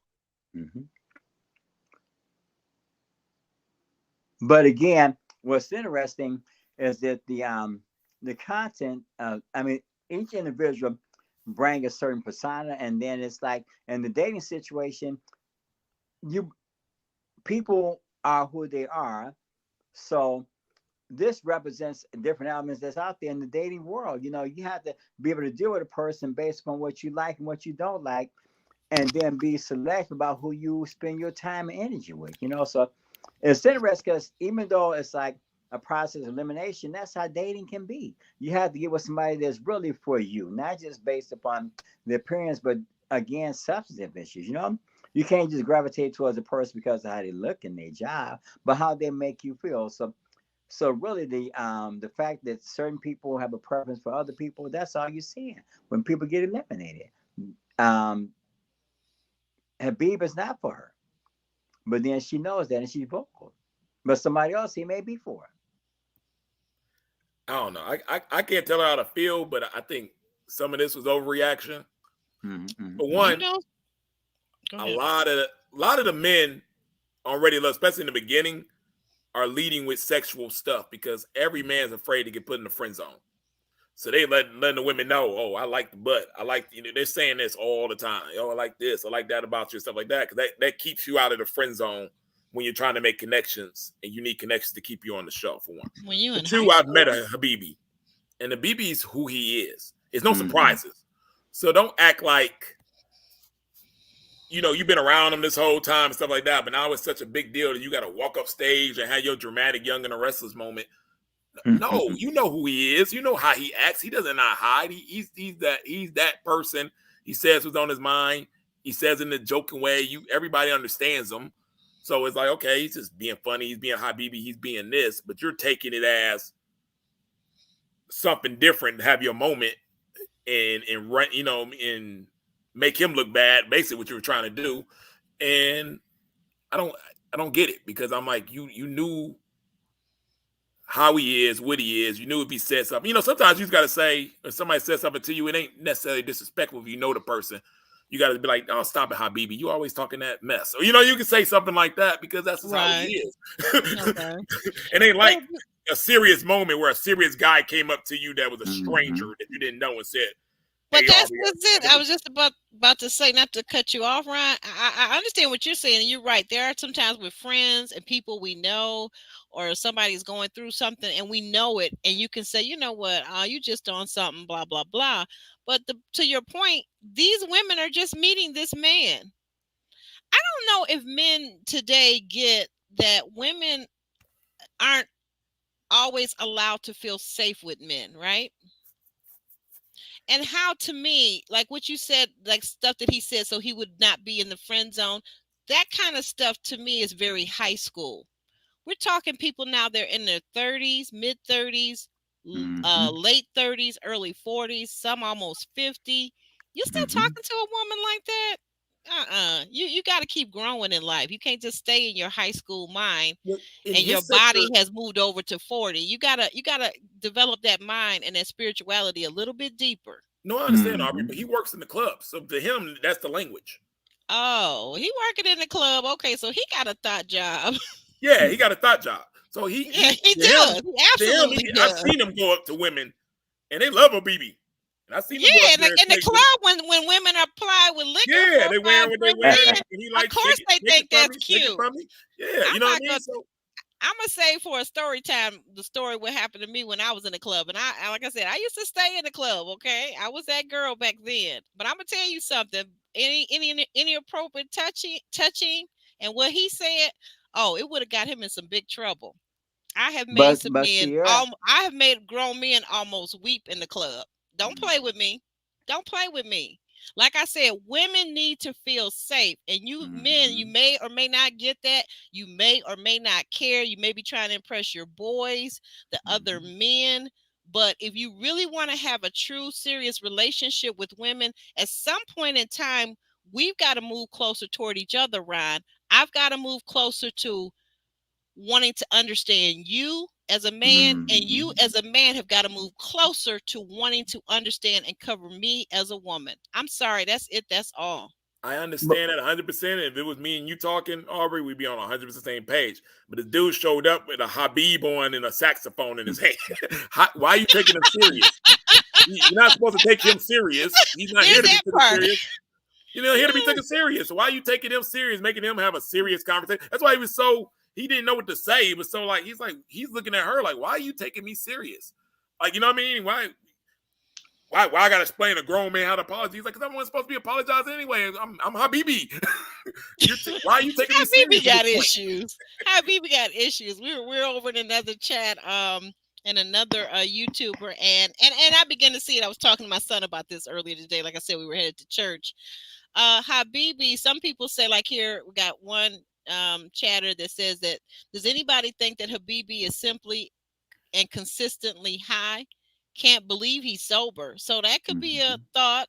As he hit the thing, but to give back, I want to just say, wait, hold on, Ron, because I deal with this. Not that, because that's never an issue with me. But someone has said, and I thought that began to make a little bit more sense, that perhaps he is neurodivergent, right? He's dealing with a neurodivergent mind. He could be on the spectrum, or he could have ADHD. And then to me, that kind of resonated because I have ADHD. That makes a lot of sense. And for a lot of men who go undiagnosed as young boys when they're kids, I mean, literally when they're boys in school, they end up with a lot of issues in school. They struggle because no one has helped them to understand that their mind works differently than a neurotypical mind. Okay. So these are real things that people are dealing with in our community and culture. And because sometimes we as a people, we don't want any help. We don't want psychotherapists. We don't want a social worker. We don't want a counselor. We don't want to deal with what's going on with our children when they're young. And because when they become grown, they struggle because this guy is behaving like a teenager. That's all I'm trying to tell you. He's behaving like a teenager. He doesn't care. He doesn't care. Like, well, he may not care, but here's the thing. He runs into the wrong woman like me back in the day, or the worse yet, the wrong man that's with that woman. He gonna start to care because he gonna start to feel some pain. Y'all never gonna be in the same spot. Y'all two different. I'm not talking about just me. I'm talking about there are people out there that have men that will not allow other men to disrespect their women. It ain't like that no more. Like, kind of in the scene that he's in, and like I said, from the show senses, Janelle cares about the show. She cares about how she looks on there. She cares about how she looks on the reunion. She cares about what she says. Dealing with a guy who does not care less. Own Oprah TV. I don't care. I'm just here. This means nothing to me. I'm Habibi. Okay, is he an actor? Is he in showbiz? Is he an actor? I know he's not. He just doesn't. Like, they brought him on there. I don't know why you bring a guy like that on a show like this. I guess it was just for that. But the fact of the matter is, he don't care. I don't care that I'm on Oprah. I don't care. Like, I don't care about these people. You know what I mean? That's his mentality up there. He's not trying to watch what he says. He's not trying to be on there. He does not care. It doesn't mean anything to him. Everybody else is taking it serious because they're like, oh, I can't believe you said that on TV or you're looking like that. He don't care how he looked on TV. What does he care for? It's not going to affect him. He's a DJ, a saxophone player. Career. But DJ, a saxophone player, you can't hurt that. It's based off his talent. Oh, I heard his saxophone playing, baby. He can't keep up with my high schooler when they were playing instrument in high school. He is not that good. I'm sorry. We from the D. We know music over here. Oh no, I got musicians from the D over there that play with Kim. They play with Kim right now. But he's a DJ / promoter / He better stick with the DJing because the saxophone is weak. But he does it together. But the point is, it ain't no, like I told you, Radio Love would never affect your career. I don't care if you're a doctor, lawyer, whatever else like that. It doesn't do that. He's just there. He doesn't care. He ain't really trying to make a connection on anything. I saw Habibi be on the women. And he's not trying to make a connection. he's just there being him, trying to be smooth, trying to say whatever. Janelle really cares about how she's looking on there. She's using this for another pivot or platform to do something else with it. He's not. So that's where the clash was. And Habibi was the easy person for her to use to have a moment with and play victim because he wasn't going to fight back. He don't care. Okay, all right. Everybody else would have been like, "Oh, Janelle, what you talking about? I did this and this." You know what I mean? It would have been a situation of back and forth of this and that. Habibi wasn't gonna fight her. He was like, I mean, whatever you talk about, Janelle, you're right. I don't care. I'm just here. You know what I mean? Get my paycheck and I'm going back to the club. You do two gentlemen, JR, JB, you want to weigh in on it, or have you already spoken your piece? Yeah, I haven't spoken on this yet, but Habibi was very disrespectful, and Ron's right. He doesn't care how he's received. He doesn't really care how disrespectful he gets. He doesn't see anything wrong with it. And that's the problem. It's like a lack of self-awareness. And so, I think he's a troll, like someone who just basically tries to, in what he perceives to be a comedic way, do things to get under your skin. And I think he targets Janelle specifically because of the way she came at him. So I think he definitely wanted to match that and even go beyond that and just make her feel silly. But it's a waste of time because, at the end of the day, Janelle's got a connection with Quentin. Habibi didn't leave with anybody. Well, apparently he has a connection with Tequila. But yes, should we talk about that for a second? What were your thoughts when he said that he and Tequila are they're cool, that she's balanced and that he digs her? What were your thoughts about that? Yeah. Well, if he says that, then then that may be personal experience. But I don't take what he says too seriously, to be honest. I think he's shown himself to be quite a troll. But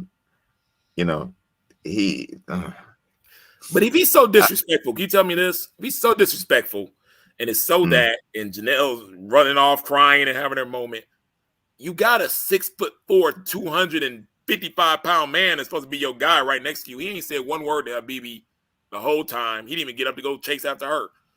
Like, he didn't. You're right. Where's the Quentin protection? Yes, talk about that, Ron. I was like, what? Like, she out here crying. She went outside, left the stage, and went behind the scenes or whatever, and he didn't go after her. And that's why I believe it's selective outrage. I don't believe that she's really that offended by the situation, because production has a way of doing that where they'll say, okay, in this scene, Janelle, you're going to go after Habibi. None of the guys say anything to him, because when it's girl on guy, the man can't win.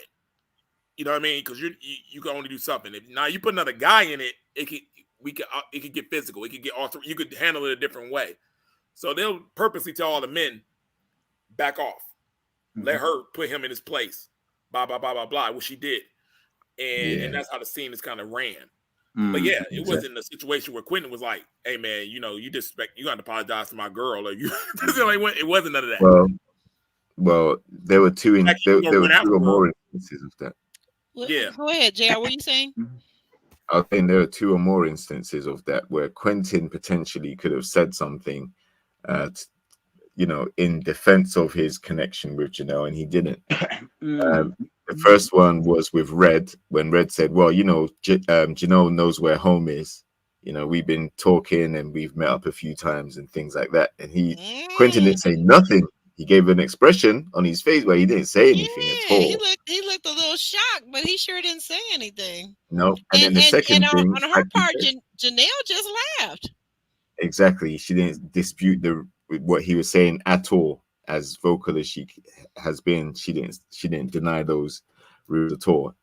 And then the other thing is, yeah, it was interesting to see Herbert consoling her backstage and not Quentin. Not Quentin. That was weird. Very weird. But I'll tell you about the tequila thing is, and I do got to give Tequila her props because she stood up. I mean, she stood up for Habibi in the situation, and I think she should have, because if Habibi been solid with her, and I know Aubrey, you got guys that you might even have never been in a romantic relationship with or anything like that, but you know, every time you run into this guy, he gonna get you a drink, or he gonna pay for your food, or he's gonna give you a ride here. You can count on him if you ask. You feel comfortable asking for something. He's a nice guy. He's always solid. And what women gotta understand is if you got a guy like that and they treat you that way, and that guy, and let's say you go into a room with your girlfriends or something like that, and that guy's name gets brought up, and your girlfriends are going in on it, a lot of women will shut their mouth and go and listen, instead of saying, "Hey, that ain't been my experience with that guy. Y'all need to shut up. I'm not gonna let you talk about that dude like that. He's been solid towards me." So you know what I mean? As and I'm gonna throw the word out, as Black women, we be looking for that type of protection, those type of situations for women that we've been solid to, and it don't always happen. Now with the Karen thing, it's a two-way thing. Yeah, you got white girl Karen that would tell the police on you and stuff and say Black man doing that. But you also have that one that's gonna say, if you have been cool with her, it's gonna go, hey, no, that person's solid. Like, I don't care who's around and stuff like that. She's gonna go opposite the other way and say, hey, no, that person is cool. This, and that. Tequila stuck up for BB because BB's been cool to her, and that's what she was supposed to do. Forget her experiences with Janelle, his experience with Janelle, and anything like that. She stood up for a guy who's been right to her, and like I said, that's what she was supposed to do in the ladies' lounge. So I don't know why she got a lot of slack for sticking up for BB, because her experience with BB was not the same as Janelle's experience. Right. JB, did you want to weigh in on this before we move on to the next segment? I feel like I said what I needed to say. All right. Okay. Oh, okay. Ray Bean is getting a little excited there. Okay, I understand that, Ryan. He is something else. He is something else. You gotta love him, though. I'm not defending Habibi. I'm saying Habibi is who he is. Yeah, no, I get it. I think, like I said, I know you're on a different you either take him serious or you're not. The fact that anybody on here is taking Habibi serious is weird to me. Like, well, but you know what you're gonna get. It's no surprise. Let me say this. Just give you an example, and then you tell me. Because I do get what you're saying, and in some cases, on a personal level, it could be like that. But let me just say this too, though. So I like to equate, especially with Black men, because sometimes you guys don't seem to really understand harassment and gender bias and different things. So I like to equate it to a Black man to like racism. So you got a Caucasian coworker, and nobody takes him seriously, but one day he comes in and he's calling you the N-word, in this, in that. Hey, you dingo, in you, blah blah blah. How do you like that? How does that make you feel? I said something like this on there. I said, you know what? That's why I said it was more selective outrage. Because if let's say one of those co-hosts, producers on there, and there's a lot of white ones there, let's say one of them called me the N-word, I'm shutting the thing down right then. It ain't gonna go to the men's lounge. It ain't gonna go to the reunion.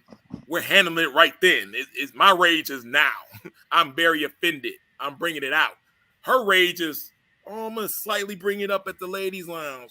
Oh, I'm gonna slightly bring it. I mean, she said she went to the producers right after it happened, Ryan. So what do you want her to do? Again, like, do you want her to go after? Why did Tommy look confused? Like, confused? What do you want her to do to him? Yeah, she should have went straight to the producers right away. She did.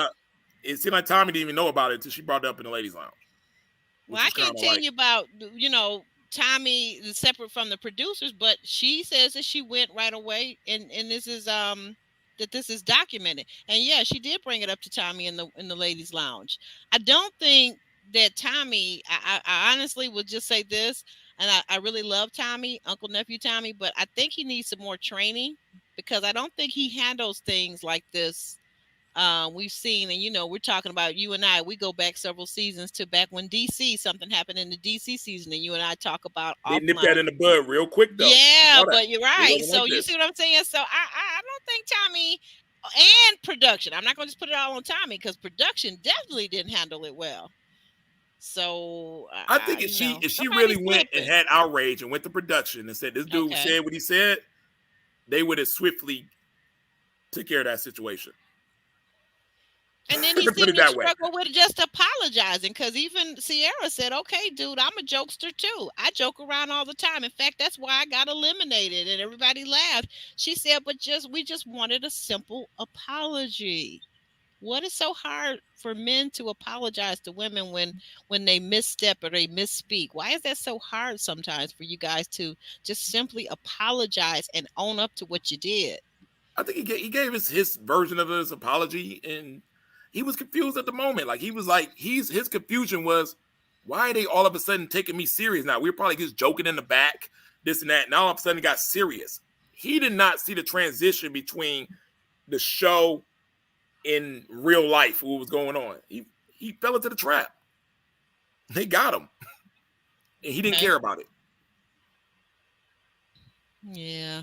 You know what I mean? Yeah. Imagine you up there, you just taking the shots in the back with the girls. They had the little setup and everything like that. You cool. You thinking everything's cool. And then they went ultra serious on you right at that time. And brought everything back. He's probably like, I've been chilling with Janelle all day. It happens like that. You know what I mean? Yeah, it did sound like it. A little interesting.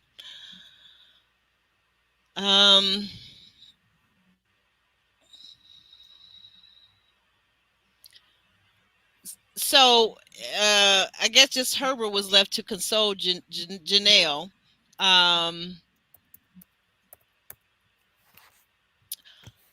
Marvin and the dominant. Let's see, glad the birds. Okay, we're just briefly going to touch on this because I think we've talked about it a little bit already. Marvin the dominant and his journey with Unique. When it was touched on that. I felt like he was very forthcoming about his lifestyle, right, Ron, to what you have said earlier, right? And I guess she apparently, like Calvin, Calvin had to kind of tip on out, did that church finger, and he tipped on out. I think that she was basically saying that she was kind of not satisfied with her love life, is what I heard her saying as a woman, which I thought, man, that's sad. Like, I don't understand young women today. I really just don't, but, she was not satisfied. So do you want to speak to that? Do we want to talk about that at all? We're going to move forward. I mean, it is what it is. She liked what she was hearing, you know what I mean? Yeah. Seeing the things of the nature. Like, yeah, she wanted to try something new out and try to be or it might not be new. It be them quiet ones sometimes. It be on that, you know what I mean? And yeah. Oh. She got that paddle. She was like, she's intrigued with her stuff. Okay. All right. And ain't nothing wrong with it. You gotta have a healthy sex life. You know what I mean? I'm not about to judge that woman. I'm not. I guess no. I didn't have any judgment. I guess my concern was more of a concern that there are women out here in this day and time with all the information, with all the material, that are still somewhat struggling with the hot and heavy time, as we call it here. Right. I mean, some guys ain't comfortable with that. I gotta spice my game up a little more at the like I mean, all the toys and all the extra stuff, you know what I mean? Like, if that's what she's looking for, if she's looking for it being less of a vanilla situation, then right there you go. Every guy's not gonna be with situation. That. Right. You be thinking it's like the women. It don't be the women all the time. It ain't a lot of Marvins out there, to tell you the truth. You're right. Because some guys, I've heard men say that they're intimidated by the toys that are out there and available now. So I'm like, what in the world? Come on, guys, step into the new century. What say you? What say you, JR and JB? Jump on in there. Don't let us be the only two talking about it. After church. JR says I ain't got nothing to say. Well, I said it already, like okay. It's okay to have you know, like everybody wants to have an intimate side of their relationship and things like that. But I think Marvin leading with that side of him throughout the entire season, that gave me Fabrice from the previous season vibes, right? It's just all about that, all about lifestyle, all about and nothing much about what he does outside of that. And it can, like I said, it was kind of contradictory for the shade to be thrown the way it was, but then gravitate towards him, kiss him, and follow him even after the show to want to try and date him or pursue some type of relationship. When, you know, the show is ready to love, it's not ready to lust. And that's what she was doing. She's ready to lust. So yeah, I've said it before. I just don't get the double standard there, to be honest. Yeah, that's a good point. Wait a minute, hold on.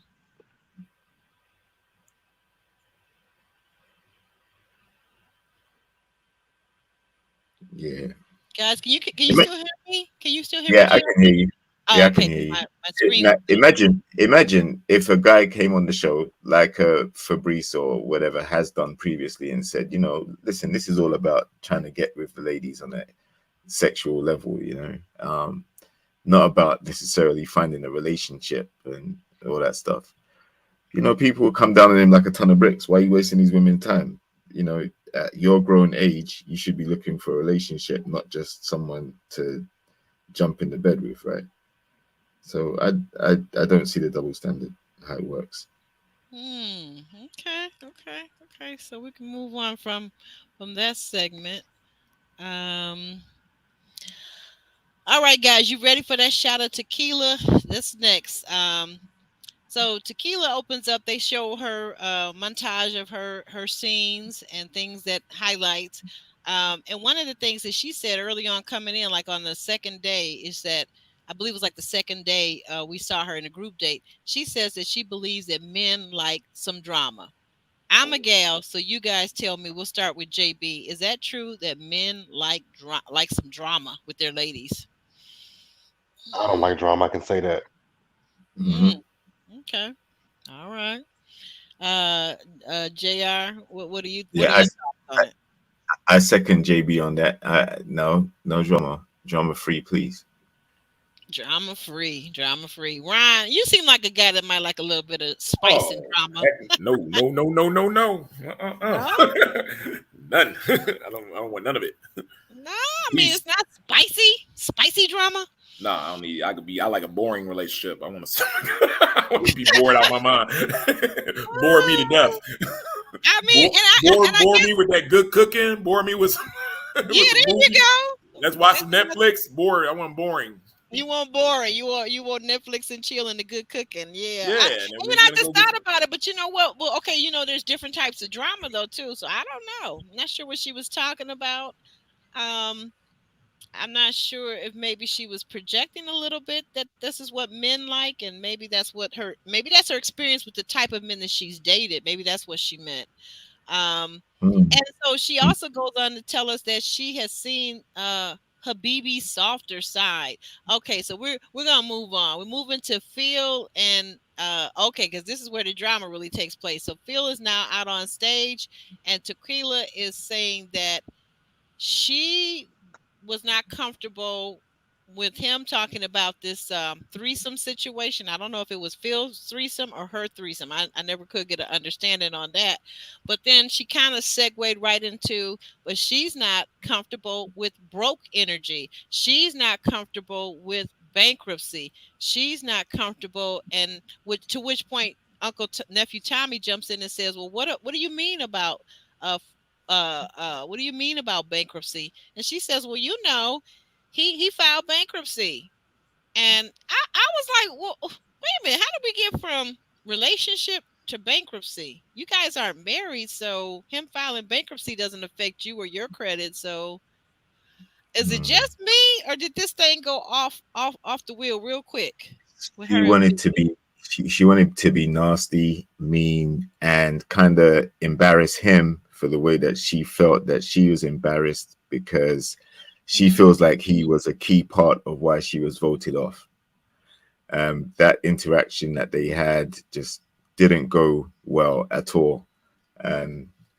So it was a very, again, low ball, very disrespectful move, because when he explained it, which he has explained a lot of the things that he's been through, but he explained it as being part of the global financial crash in 2008. So if that's 15 years ago, and a lot of people suffered through that, I looked you know, at that a too. lot of people, exactly, a lot of people have rebuilt since then.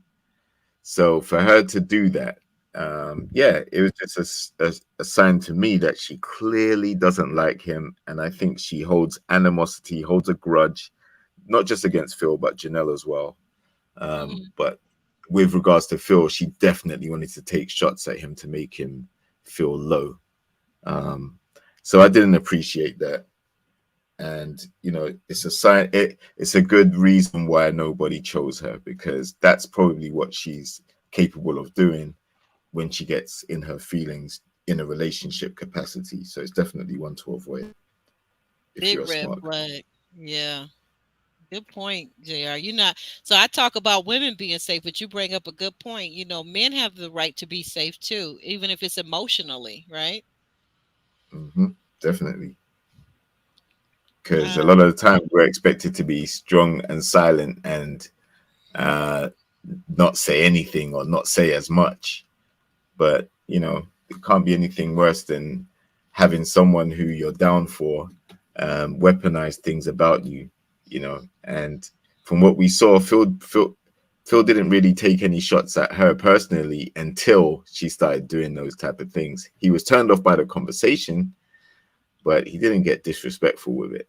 And what she tried to do was really inflame the situation rather than let it go. Just like we expect Red to let go of the fuck job comment, I would have expected Tequila to let go of the fact that, you know, Phil wasn't feeling her and the other guys weren't. More importantly, there were other guys that felt like she wasn't ready to love at that stage. It wasn't Phil's vote. So, very petty. Yeah. Very hostile, very petty. Yeah, I was surprised at Tequila that she would do that. That wasn't necessary. Somebody backstage, I believe it was Katarina, said that he didn't deserve that. He didn't deserve that. He didn't deserve that punch below the belt. You know, even if you don't like this guy, it's okay not to like him. We're not saying you have to like Phil. I'm sure there's things, some people are saying the things that transpired that we have not seen. Of course there are, because there's a lot of the show that we don't see. And there's a lot of things that go on, you know, when they're talking to each other that we don't see, we don't know. But that doesn't mean that you just blow somebody's spot up because you don't like them, because they didn't like you, or because things didn't work out. You're just not a match. Keep it moving. Like, just like you said, like we told Red with Unique with his situation, same thing with Tequila. Keep it moving, girl. You gotta know how to keep it moving. Women don't like. This was about rejection, and like I said, Phil was never attracted to Tequila, and she has some insecurities. If you meet her, you know, and talk to her stuff like that, she does have some insecurities. She'll probably admit it. And when you're talking to a man, or you're faced to talk to a man who has zero attraction for you, you feel that energy. I don't care if he's being nice. I don't care if he's being cordial. I don't care what he is. If you have insecurities and you're feeling rejected for a man who has no physical attraction for you and you're a woman, you're going to feel that energy. It just breathes on you. So I think she was reacting towards that, saying she had it loaded up in her gun, and she was going to hit him with it because you feel hurt from that rejection and you want to hurt back. It's just what it is. The other guys were kind of able to appease Tequila and say, "Oh yeah, you know, because she got a good personality, she's fun to hang around with, and make, you know, and give her compliments, things of that nature." Phil wasn't doing all that. He was like, "Man, we ain't no match. I'm not attracted to you. Keep it moving," and things of that nature. And it felt like rejection. Right. I said, like, with Unique, she came across as unhealed on our TV screen. I feel like with Tequila, we see the same thing. We see someone that feels like maybe she's received a lot of pain or rejection or hurt in her life, and she's not been able to do the steps to heal from it and learn how to deal with it. Everybody, you're not going to be everybody's cup of tea. No one is. No one is. No one is everyone's cup of tea. And that's okay. That's okay. But the people that love you and like you and accept you, those are your people, right? And just find you a man that is a guy. There's plenty of guys out there that think she's the prize, and that's the type of guy that you need. You know what I mean? If you know that you have a little self-esteem issue and things of that nature, to get you a cheerleader guy, a guy who's looking at you like you're the prize, the guy who wants to sop you up the plate like some biscuit and gravy. You know what I mean? You get that type of guy. Say, now you talking, Ryan. Yeah, get that guy. Because my mama used to say he looked like he could eat you up, girl. Get that guy because he's there. He's out there, and that's what you need. You don't need the nonchalant type of dude who's this and that. You're going to need more compliments, more encouragement, more things of that nature.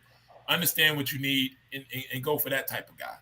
And that's my advice for her in a situation, because he's out there. There's plenty of guys that think she's, all that, 10 bags of chips, things of that nature, going to cheerlead for her, going to wine and dine her, going to do what they're going to do. But you got to get those guys their attention too and zero in on that. But it's funny that those type of women, for some reason, go for the feels, the nonchalant dudes that ain't, you know what I mean? It's kind of take it or leave it type of vibe, and it's not an all assertive, I want you, you're the prize type of girl, for me, guys. And they need to stop that. You know what you need. You need a man who's calling you all the time, who's texting you, who wants to see you, who wants to do this, who's giving you compliments, who's sending you flowers. Get that guy. I also think with Tequila, it's a lack of maturity with her.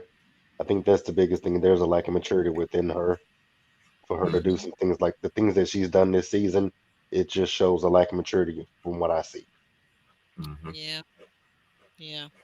I have to agree, sadly. And we're we've scheduled, just so our audience knows, we've scheduled Tequila to be here in a few weeks. So I'm hoping that she'll keep that appointment. Because we've done a really great track record of having great, safe interviews. We keep a safe space, or whatever people think or don't think about Tequila. We're going to respect her. I just want to hear her. I'll call her and tell her. I'll make sure she comes. But definitely. I think it'd be good for you to talk to her. I think it'd be good for you to talk to her. Exactly, because she stood up. Unfortunately, she did not make her interview with Crystal XO the other night. I don't know if she'll reschedule that or not, but I want to have her on this platform because we are ready for her to come and we look forward to her. Like, I think that everybody has a right to tell their story their way, the parts that we missed, we didn't see, what we don't understand about her situation, who said what, did what, and whatever tea and anything else that she wants to share with us, because there's always something that we're missing. You need to address the anger too, because the second fight she trying to get on, and I understand she doesn't like Janelle. I understand they don't like each other. That's okay. There are a few people that don't like each other. We get that, but the fact that it's been brought to almost violence twice is not the way it should go. Yeah, now that's a big no-no for me. I'm like, when I think of fights, I'm like, man, that's something you did back in grade school, maybe, but like, I can't think of, like, I've never had a fight after grade school, not like high school, college. Like, what are we doing? Like, first of all, as a woman, used to be a thing when you thought you were cute. Like, you don't want nobody scratching your face, messing your face up, pulling on your hair. Like, girl, what? I look too good for that. What? We not gonna fight? No. I don't know what happened to like conflict resolution skills also. Like, if we have a problem with one another, we can either work it out or we can decide that we really don't need to be in each other's space. And in the case that we're in a space together, like i.e. work or school, where we have to be, see each other, I am so good at ignoring people, you would swear that I was blind. Whatever happened to that? Like, you don't have to acknowledge too. And Ryan, you kind of pointed to this too earlier when you were talking about the Habibi situation. Sometimes you have to choose to ignore certain people, right? And not allow them. Especially if he got a damn Habib on his head. No, a tablecloth. Don't you mean a tablecloth? Whatever it is, like he didn't come here to like take it serious. Why are you taking him serious? Like I said, I think he was set up. I think he's an actor. You guys can't tell me that that's not part of. He's not. I met the guy. He had the Habib on when I met him. This is 2 o'clock, 1 o'clock in the morning. Oh, really? He had that tablecloth on. Okay. Yeah. And the women were digging it. They were digging it. They were digging it. I mean, I think he's a handsome fella. He can do without the, whatever. I mean, I'm sorry. I'm not trying to offend anyone if that really is. I just somehow don't believe that he really truly is into that culture, that religion, that faith. But I could be totally wrong. So I don't want to, let me just leave that alone. But I think he's a nice looking guy. I'll say that. I think he's a nice looking guy, but like. Well, yeah, I think that's the draw. You know what yeah, I mean? And then, but I think like several castmates to, I think it was JB's point, there's a lot of immaturity on various cast members. And it's not just one person. It's not just 2 people, because we've seen that in the past. But he's not hiding that. That's what I'm saying. Like, it ain't no list. He's not trying to be the politician. Like he's that. That's what he is. When I met him, it was that. I was surprised. I didn't feel like, man, they really betrayed you different on TV, or this was different. He was him. Oh, and knowing how he was going into it, I got along with him because I was able to say, okay, I know how to take this part of him serious, this part not. This, because it was no guessing game to it. The questions in the chat was this man appeared to be on any type of substance, or appeared to be like a little bit altered in his thinking by substance of alcohol or whatever? I didn't see him. Yeah, no, I'm sorry. I was asking Ron specifically because he's only one. I mean, he does those things. I get it. But the fact of the matter is, Habibi won in a moment. Tequila won in a moment. Some of these people want moments. Janelle won in a moment. Some people want moments on their thing. Janelle had a lot of moments. She was on the Segway. Habibi said, I don't care what goes on here. I'm gonna play my sax. I don't care what goes on within this conversation. I just want to be able to play my sax on TV. And that's maybe he's able to monetize that. If he's able to monetize it, God bless. I'm sorry, JR, you were saying something. I didn't mean to cut you off, but I did want to get. No, it's okay. His viewpoint. It's okay. No, I was gonna say, like, from a maturity standpoint, yeah, there's a lot to be desired from, I would say Habibi as well as Tequila. But I think Tequila comes with the hostility, and that's the difference. Like, she actually is ready to beef and fight about things quite easily. The way she was rocking side to side, there's a lot of pent up anger there. And Habibi, yeah, he's a DJ as well as a saxophonist. I know he said he's a saxophonist. He's a DJ also. Mm-hmm. And, I feel like him bringing out the sax, he probably thought, you know what, I didn't do it on the show. It wasn't shown. Mm-hmm. So let me give the opportunity to show the people I can at least play a few notes. Exactly. That's all he play his sax. He's gonna try to have his moment. Everybody wants their little moments, especially, you know what I mean? Right. You don't take people like that serious. You know what I mean? If you're really there looking for a relationship and it's like ready to love and you're there for love and you got a person like that on there, you just don't take them serious in that aspect. They just one of the fun castmates. So one of the people, you just cool wherever there. But I didn't think it was right for, and like I said, I can't tell that person how to feel. You know what I mean? Like if Janelle felt threatened and disrespected, then yeah, it is what it is. But it's almost like you can't. How can he make you feel anyway? Out of all the I, people, it'd be different I if get Chris what did you're that to you. saying, You know what I Rod. mean? Somebody who you just take it serious did it, but Yeah. you know he's there to clown. Uh, doesn't make it any better. But listen, so backstage. So after all this has gone down with Tequila, we got backstage. These two women, like, Tommy asked them, "Is everything okay?" And they agree that it is.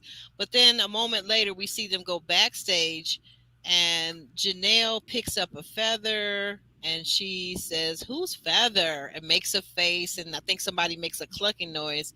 And what they want to do that for? Because Tequila she on 100. Um, she's like, yeah, I got the feathers, all of that in a bag of chips. And what about it? What you gonna do? What you gonna do? And Janelle is, and then she said, "Let's go, let's go." That's what she said. She said, "Let's go." And Janelle ready to go. Next thing I know, I'm seeing tables almost tipped over. Poor Herbert, I think that was Herbert, was getting his drink together, was sitting on the table over there by Tequila. And then the funny thing was the littlest person, which was unique, a little tiny little something, little thin, tiny little something. She holding Tequila back until the security guards can get there to kind of hold Tequila back. And I think looks like Jessica's got Janelle trying to like get her to calm down because she done stood up, and Quentin is making his way over. He's finally in place. Finally, for once in his life, he's in place. He's there and he's trying to hold her back. What do you guys make of all of this foolishness? Bound to happen, really. Combustible elements all in the same room. No, they don't like each other. So yeah, it could take the smallest thing for it to get crazy. And Oh, yeah, I'm not surprised. Janelle and Tequila, to me, um, they have some similarities in terms of the way they take shots at people. And I think Janelle obviously does it in a way where she is very outspoken. No, I wouldn't say outspoken. She's very bold and confident with her opinions. And so is Tequila, obviously. But it's like it's too combustible to have those two together on a show. They really don't like each other, and it was obviously going to spiral out of control if one of them said a wrong word. I think Janelle was very composed at times, but again, when you have two people who just have a dislike for each other, it's only a matter of time before it kicks off. yeah. It was a low blow though. They did talk about her outfit. Come on now, that's like that didn't happen. The course they feather did. jokes were uncalled for. Well, right. That's what I said. Janelle was clearly poking at. She was poking the bear. And that is what Janelle likes to do. Janelle likes to poke the bear. And she even said, Tequila said that her and Jessica were asking why did she take her meds that morning or something along those lines, like alluding to the fact that Tequila's on medication or for some mental problem or something like that. And yeah, that she took that offensively and she held on to that and waited to confront them about it. Wow. Particularly Janelle. Oh wow. Mm. Wow. That's a low blow. That's a low blow. She was ready to fight her from the beginning. You could tell the energy went there. She was like, you know what I mean? Like, say one word, so we gonna go at it. Right. JB, you got any thoughts on? I think I heard you. You were getting ready to jump in. Come on, and jump in there. I mean, she was on go, but it's childish, and we too old for that to be trying to fight people. That's what And I'm especially thinking. with them dressing ball gowns and stuff like that. We too old for that. Right. Right. I ain't trying to mess my makeup up in my hair. Don't let me have a situation, like one of those beautiful wigs. Definitely don't want you snatching it off in front of the cameras. So I don't know. These ladies, they don't get along.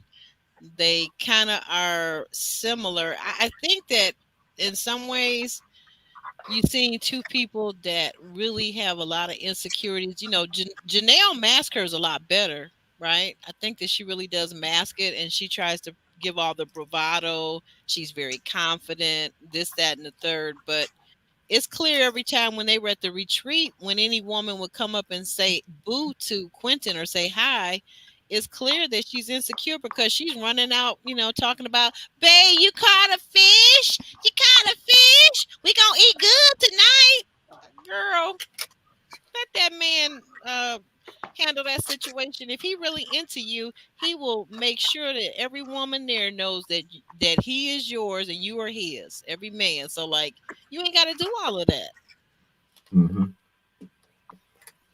But, And he did. Like when Kat asked him, well, when Kat was trying to talk to him, he said he's off the market, like he's off limits. So he was making it known to certain people. And Kat said, "Did you tell everybody? And like, did you tell the rest of the ladies that?" And he hadn't. And that, you know, he then tried to double back to Lee, but it was too late. Yeah, that was the one he hadn't told, and I wonder why. I wonder why he hadn't told. Lee was his number two, so you're not gonna tell your number two. I understand where Quentin was coming from. It is so stressful to juggle over two women on this show. Like, I mean, it'll drive you insane. You got to keep up with all the phone calls. Because one mistake and it's a problem. You miss a phone call. You see dudes are missing one phone call and it gets brought up on the dates and things of that nature. So it's stressful. So it gets to one point where you're like, no, I can't have no more women. I was the same way. I picked my top three early, and it was some other women I wanted to add on there, but I couldn't. I said, yo, I don't have time to give you any attention, to talk to you, to get to know you. I'm juggling these three. I don't got time for these three. I want to get this thing down to one as soon as possible. Like, this is stressful. And that's what he did. He broke it down to his one and just said, hey, I don't got no time for everything else. It's too stressful. And I know the feeling. I was in it. So that's why Kat couldn't get the entertainment that she needed. And that's why Lee couldn't necessarily get it all either, because you really only have time to entertain one woman in the show.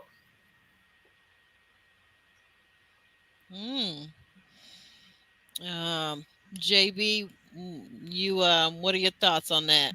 What are your thoughts on the ladies and the explosion, as it were?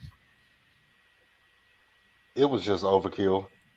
Like, I do believe that, she may have felt a way about Janelle, saying something about the dress, but you could have easily ignored her and paid her dust. Be like, yeah, my feathers are everywhere, but to just get that irate, thought it was too much. Too much. Well, wrapping things up, guys, go ahead and hit that like button if you haven't already. You've been here, you've been chatting, you've been watching. If you're watching on TV, you can still hit that like button. You're watching on your phone, you're watching on your iPad, your laptop. Please hit that like button so we stay in the algorithm, and we'll be back here next week. But looks like next week we're going to finally get, and this is what I've been licking my lips for, like Marie, like, hopefully I won't be disappointed when I lick my lips. But I've been licking my lips waiting for Janelle and Quentin to talk all and tell us all about it. What is going on? Have they set the date for the wedding? How many kids have they decided upon that they're actually going to have? I need to know. Any thoughts from you guys on how the Janelle and Quentin talk is going to go? Sure. I've seen them on lives a few times together. Not sure what type of relationship they have. Not sure if it's, a serious one or a committed one, at least, because as we heard, Red's still trying to meet up with Janelle, and she seems quite complicit in that too. So not sure. Interesting times. Probably the last bit of intrigue left, I think, because that's the only other connection that chose each other at the end, right? Yeah, you're I think right. this is going to be the exit strategy of the original plan for Quentin to say, "Hey, we get to the end. We already at the end. We made our thing. We made it to the couple. We Now made our quota. here's my exit strategy. It's going to have something maybe do about age or the kids or something like that. But he has an easy exit strategy. He can Oh get it yeah. off. He can get it off right now, and then Quentin can go date who he wants to date in Dallas, which his whole plan in the get-go. He was the easiest person to exit from, because if he would have done it to Lee and they're on a platform looking like a great couple and he would have exited her, they would have demonized him. They were going to let him exit Janelle. That's a good point about the demonization. You know, I hadn't thought about it that way. That's a very good point. How come you left that young, pretty, dark-skinned girl who was your type and your age on stage like that, heartbroken and with your exit strategy? But they're going to let him get away from Janelle, and he knew that from the beginning. And that's why he went along with it. This was the easiest path to the end, and it was the easiest exit strategy. And for a male castmate on Ready to Love, you're not feeling any of the girls, this is a dream come true. This is a home run event through the thing. You got all your checks. You got to the end. You got all your camera time. You had women on you, and now you got a clear exit strategy to go date whoever you want to. Go in your DMs and talk to all the other women you really want. So, yeah, he won. Quentin's the winner of Ready to Love. He's the king. I don't know if Janelle is the queen or not, but apparently we find out that Quentin is going to be crowned king next week, allegedly. JB, do you agree with that analysis? Is that what you think is going to happen? Maybe. When it comes to those two, I'm just interested to see what they have to say. What do you think about pressing forward? We got just a couple more points. What do you think about? We're also going to find out from Kira's own mouth.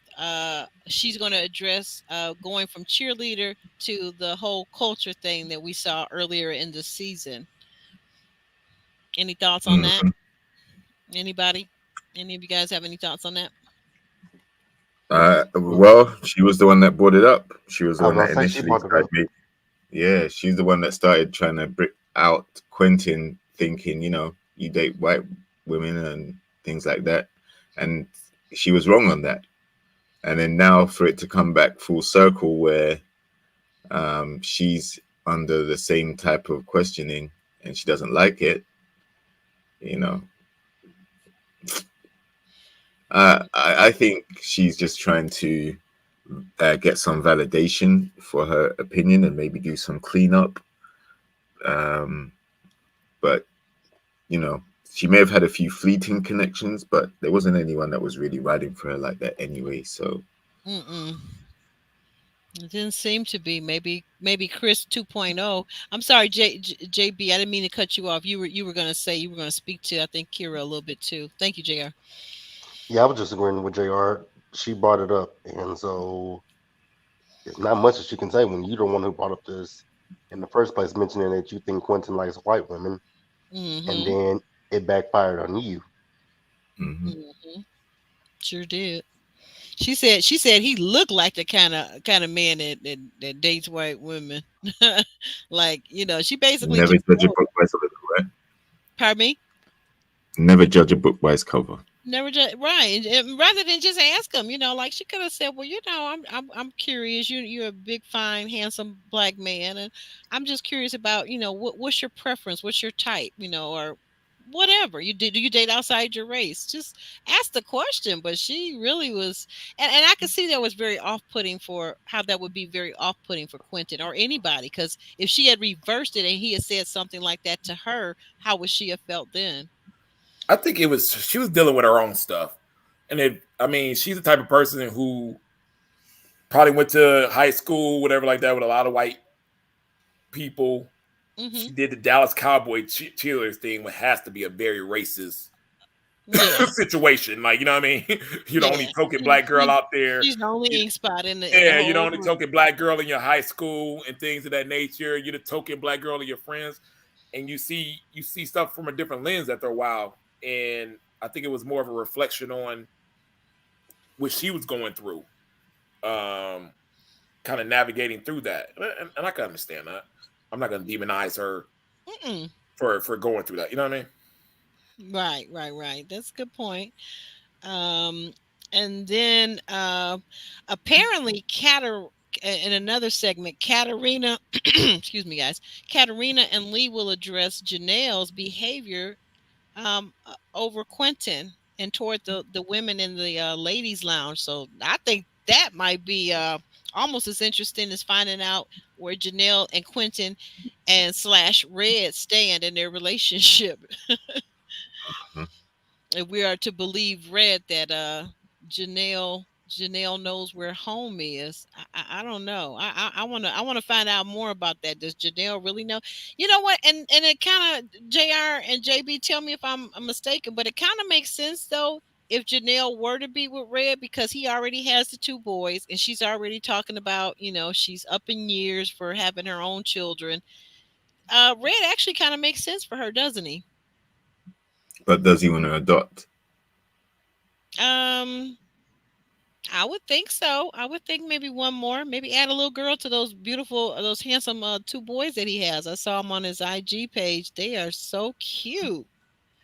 Well, I just say it like this: if Quentin was shutting down other ladies showing interest at the retreat, Mm-hmm. then and Janelle still entertaining advances from Red or reciprocating them, then that also says a lot about where they are in their relationship, or what they're doing.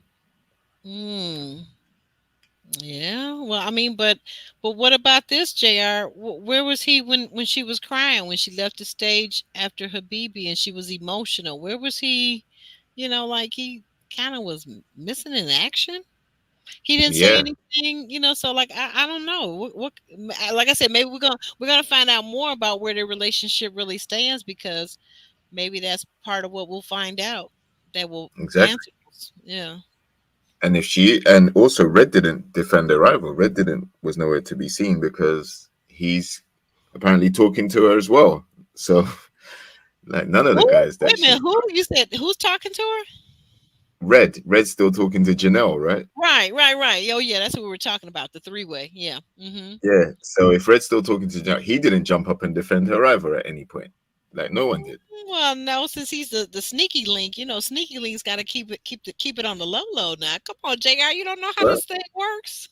No, because it's not a sneaky link if you've outed it on TV and she said it in front of Quentin's face, and Quentin hasn't done anything about it, so it's not sneaky anymore. It's happening. It's real. Wes from Stay Tuned Reviews says it's clear that Q and Janelle are just cuddy buddies, or cuddly buddies, I guess. You know what that means. Oh Lord. Mhm. Whew. Well, thank you guys for being here, hanging out. If you haven't already, please like the video.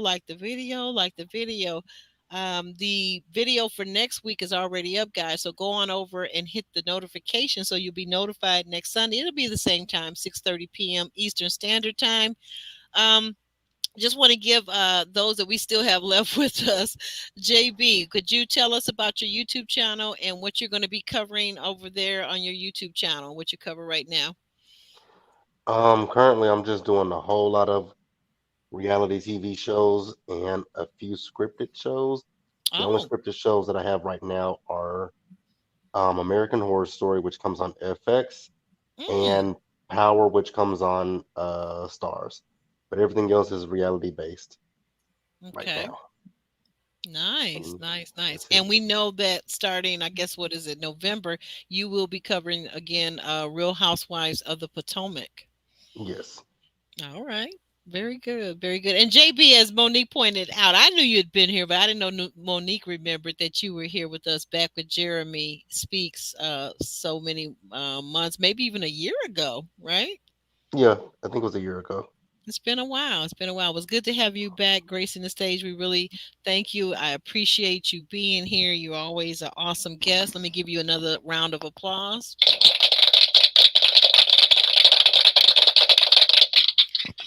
And thank you, JR. JR, tell us about what's going on over on your YouTube channel and what you promote. YouTube channel is reviews about reality TV, particular interest and focus on Black relationship shows, So it's not going to be all of them. It's just specifically the ones that resonate with me being a Black male and my Black community out there across the Atlantic and Yeah. across the world. You know, relationships are very important to your health and well-being. And the other side of that, on my Instagram, you'll find more of a fitness, nutritional, motivational side to how to have a healthy, balanced lifestyle. You know, you'd be amazed at how important relationships can impact your health and well-being overall. So yeah, Instagram, health, fitness, nutrition, exercises, and things of that nature. YouTube, reality TV, love reviews, relationship reviews, things like that. Absolutely, absolutely. I want to thank once again. I want to thank Roro for real for joining our YouTube membership. That's called the A Team, and you can join it on this link. I'm sorry, I just saw the link. I didn't have it saved, but I just found. Okay, here we go. Thank you, Ellen, so much. This is JB's Say What.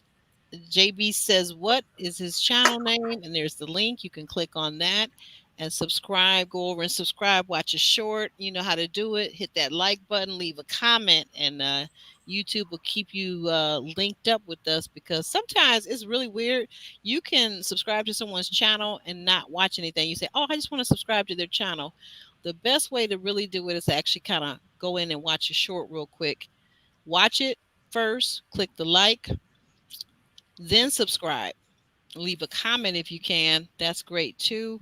And then the YouTube algorithm will leave you alone and leave your subscription with that content creator, so that you are actually supporting them, right? And when you like our videos, like tonight, like the video, that also helps us in the YouTube world, also, right? JB and JR.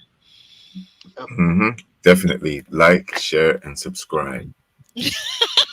You were ready tonight. Oh, you on it. You Uh-huh. on it. You are on it. Thank you for that.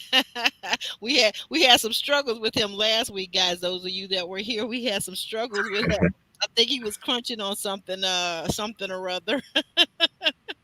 But we Yeah, I thank was you all. We thank you guys all for being here. Everybody say goodbye. We're gonna shimmy and shake on out of here right about now. have a Bye, good evening, guys. everyone. Bye, guys. Take care. See you next week. Have a Peace. great week. Yes. Thank you.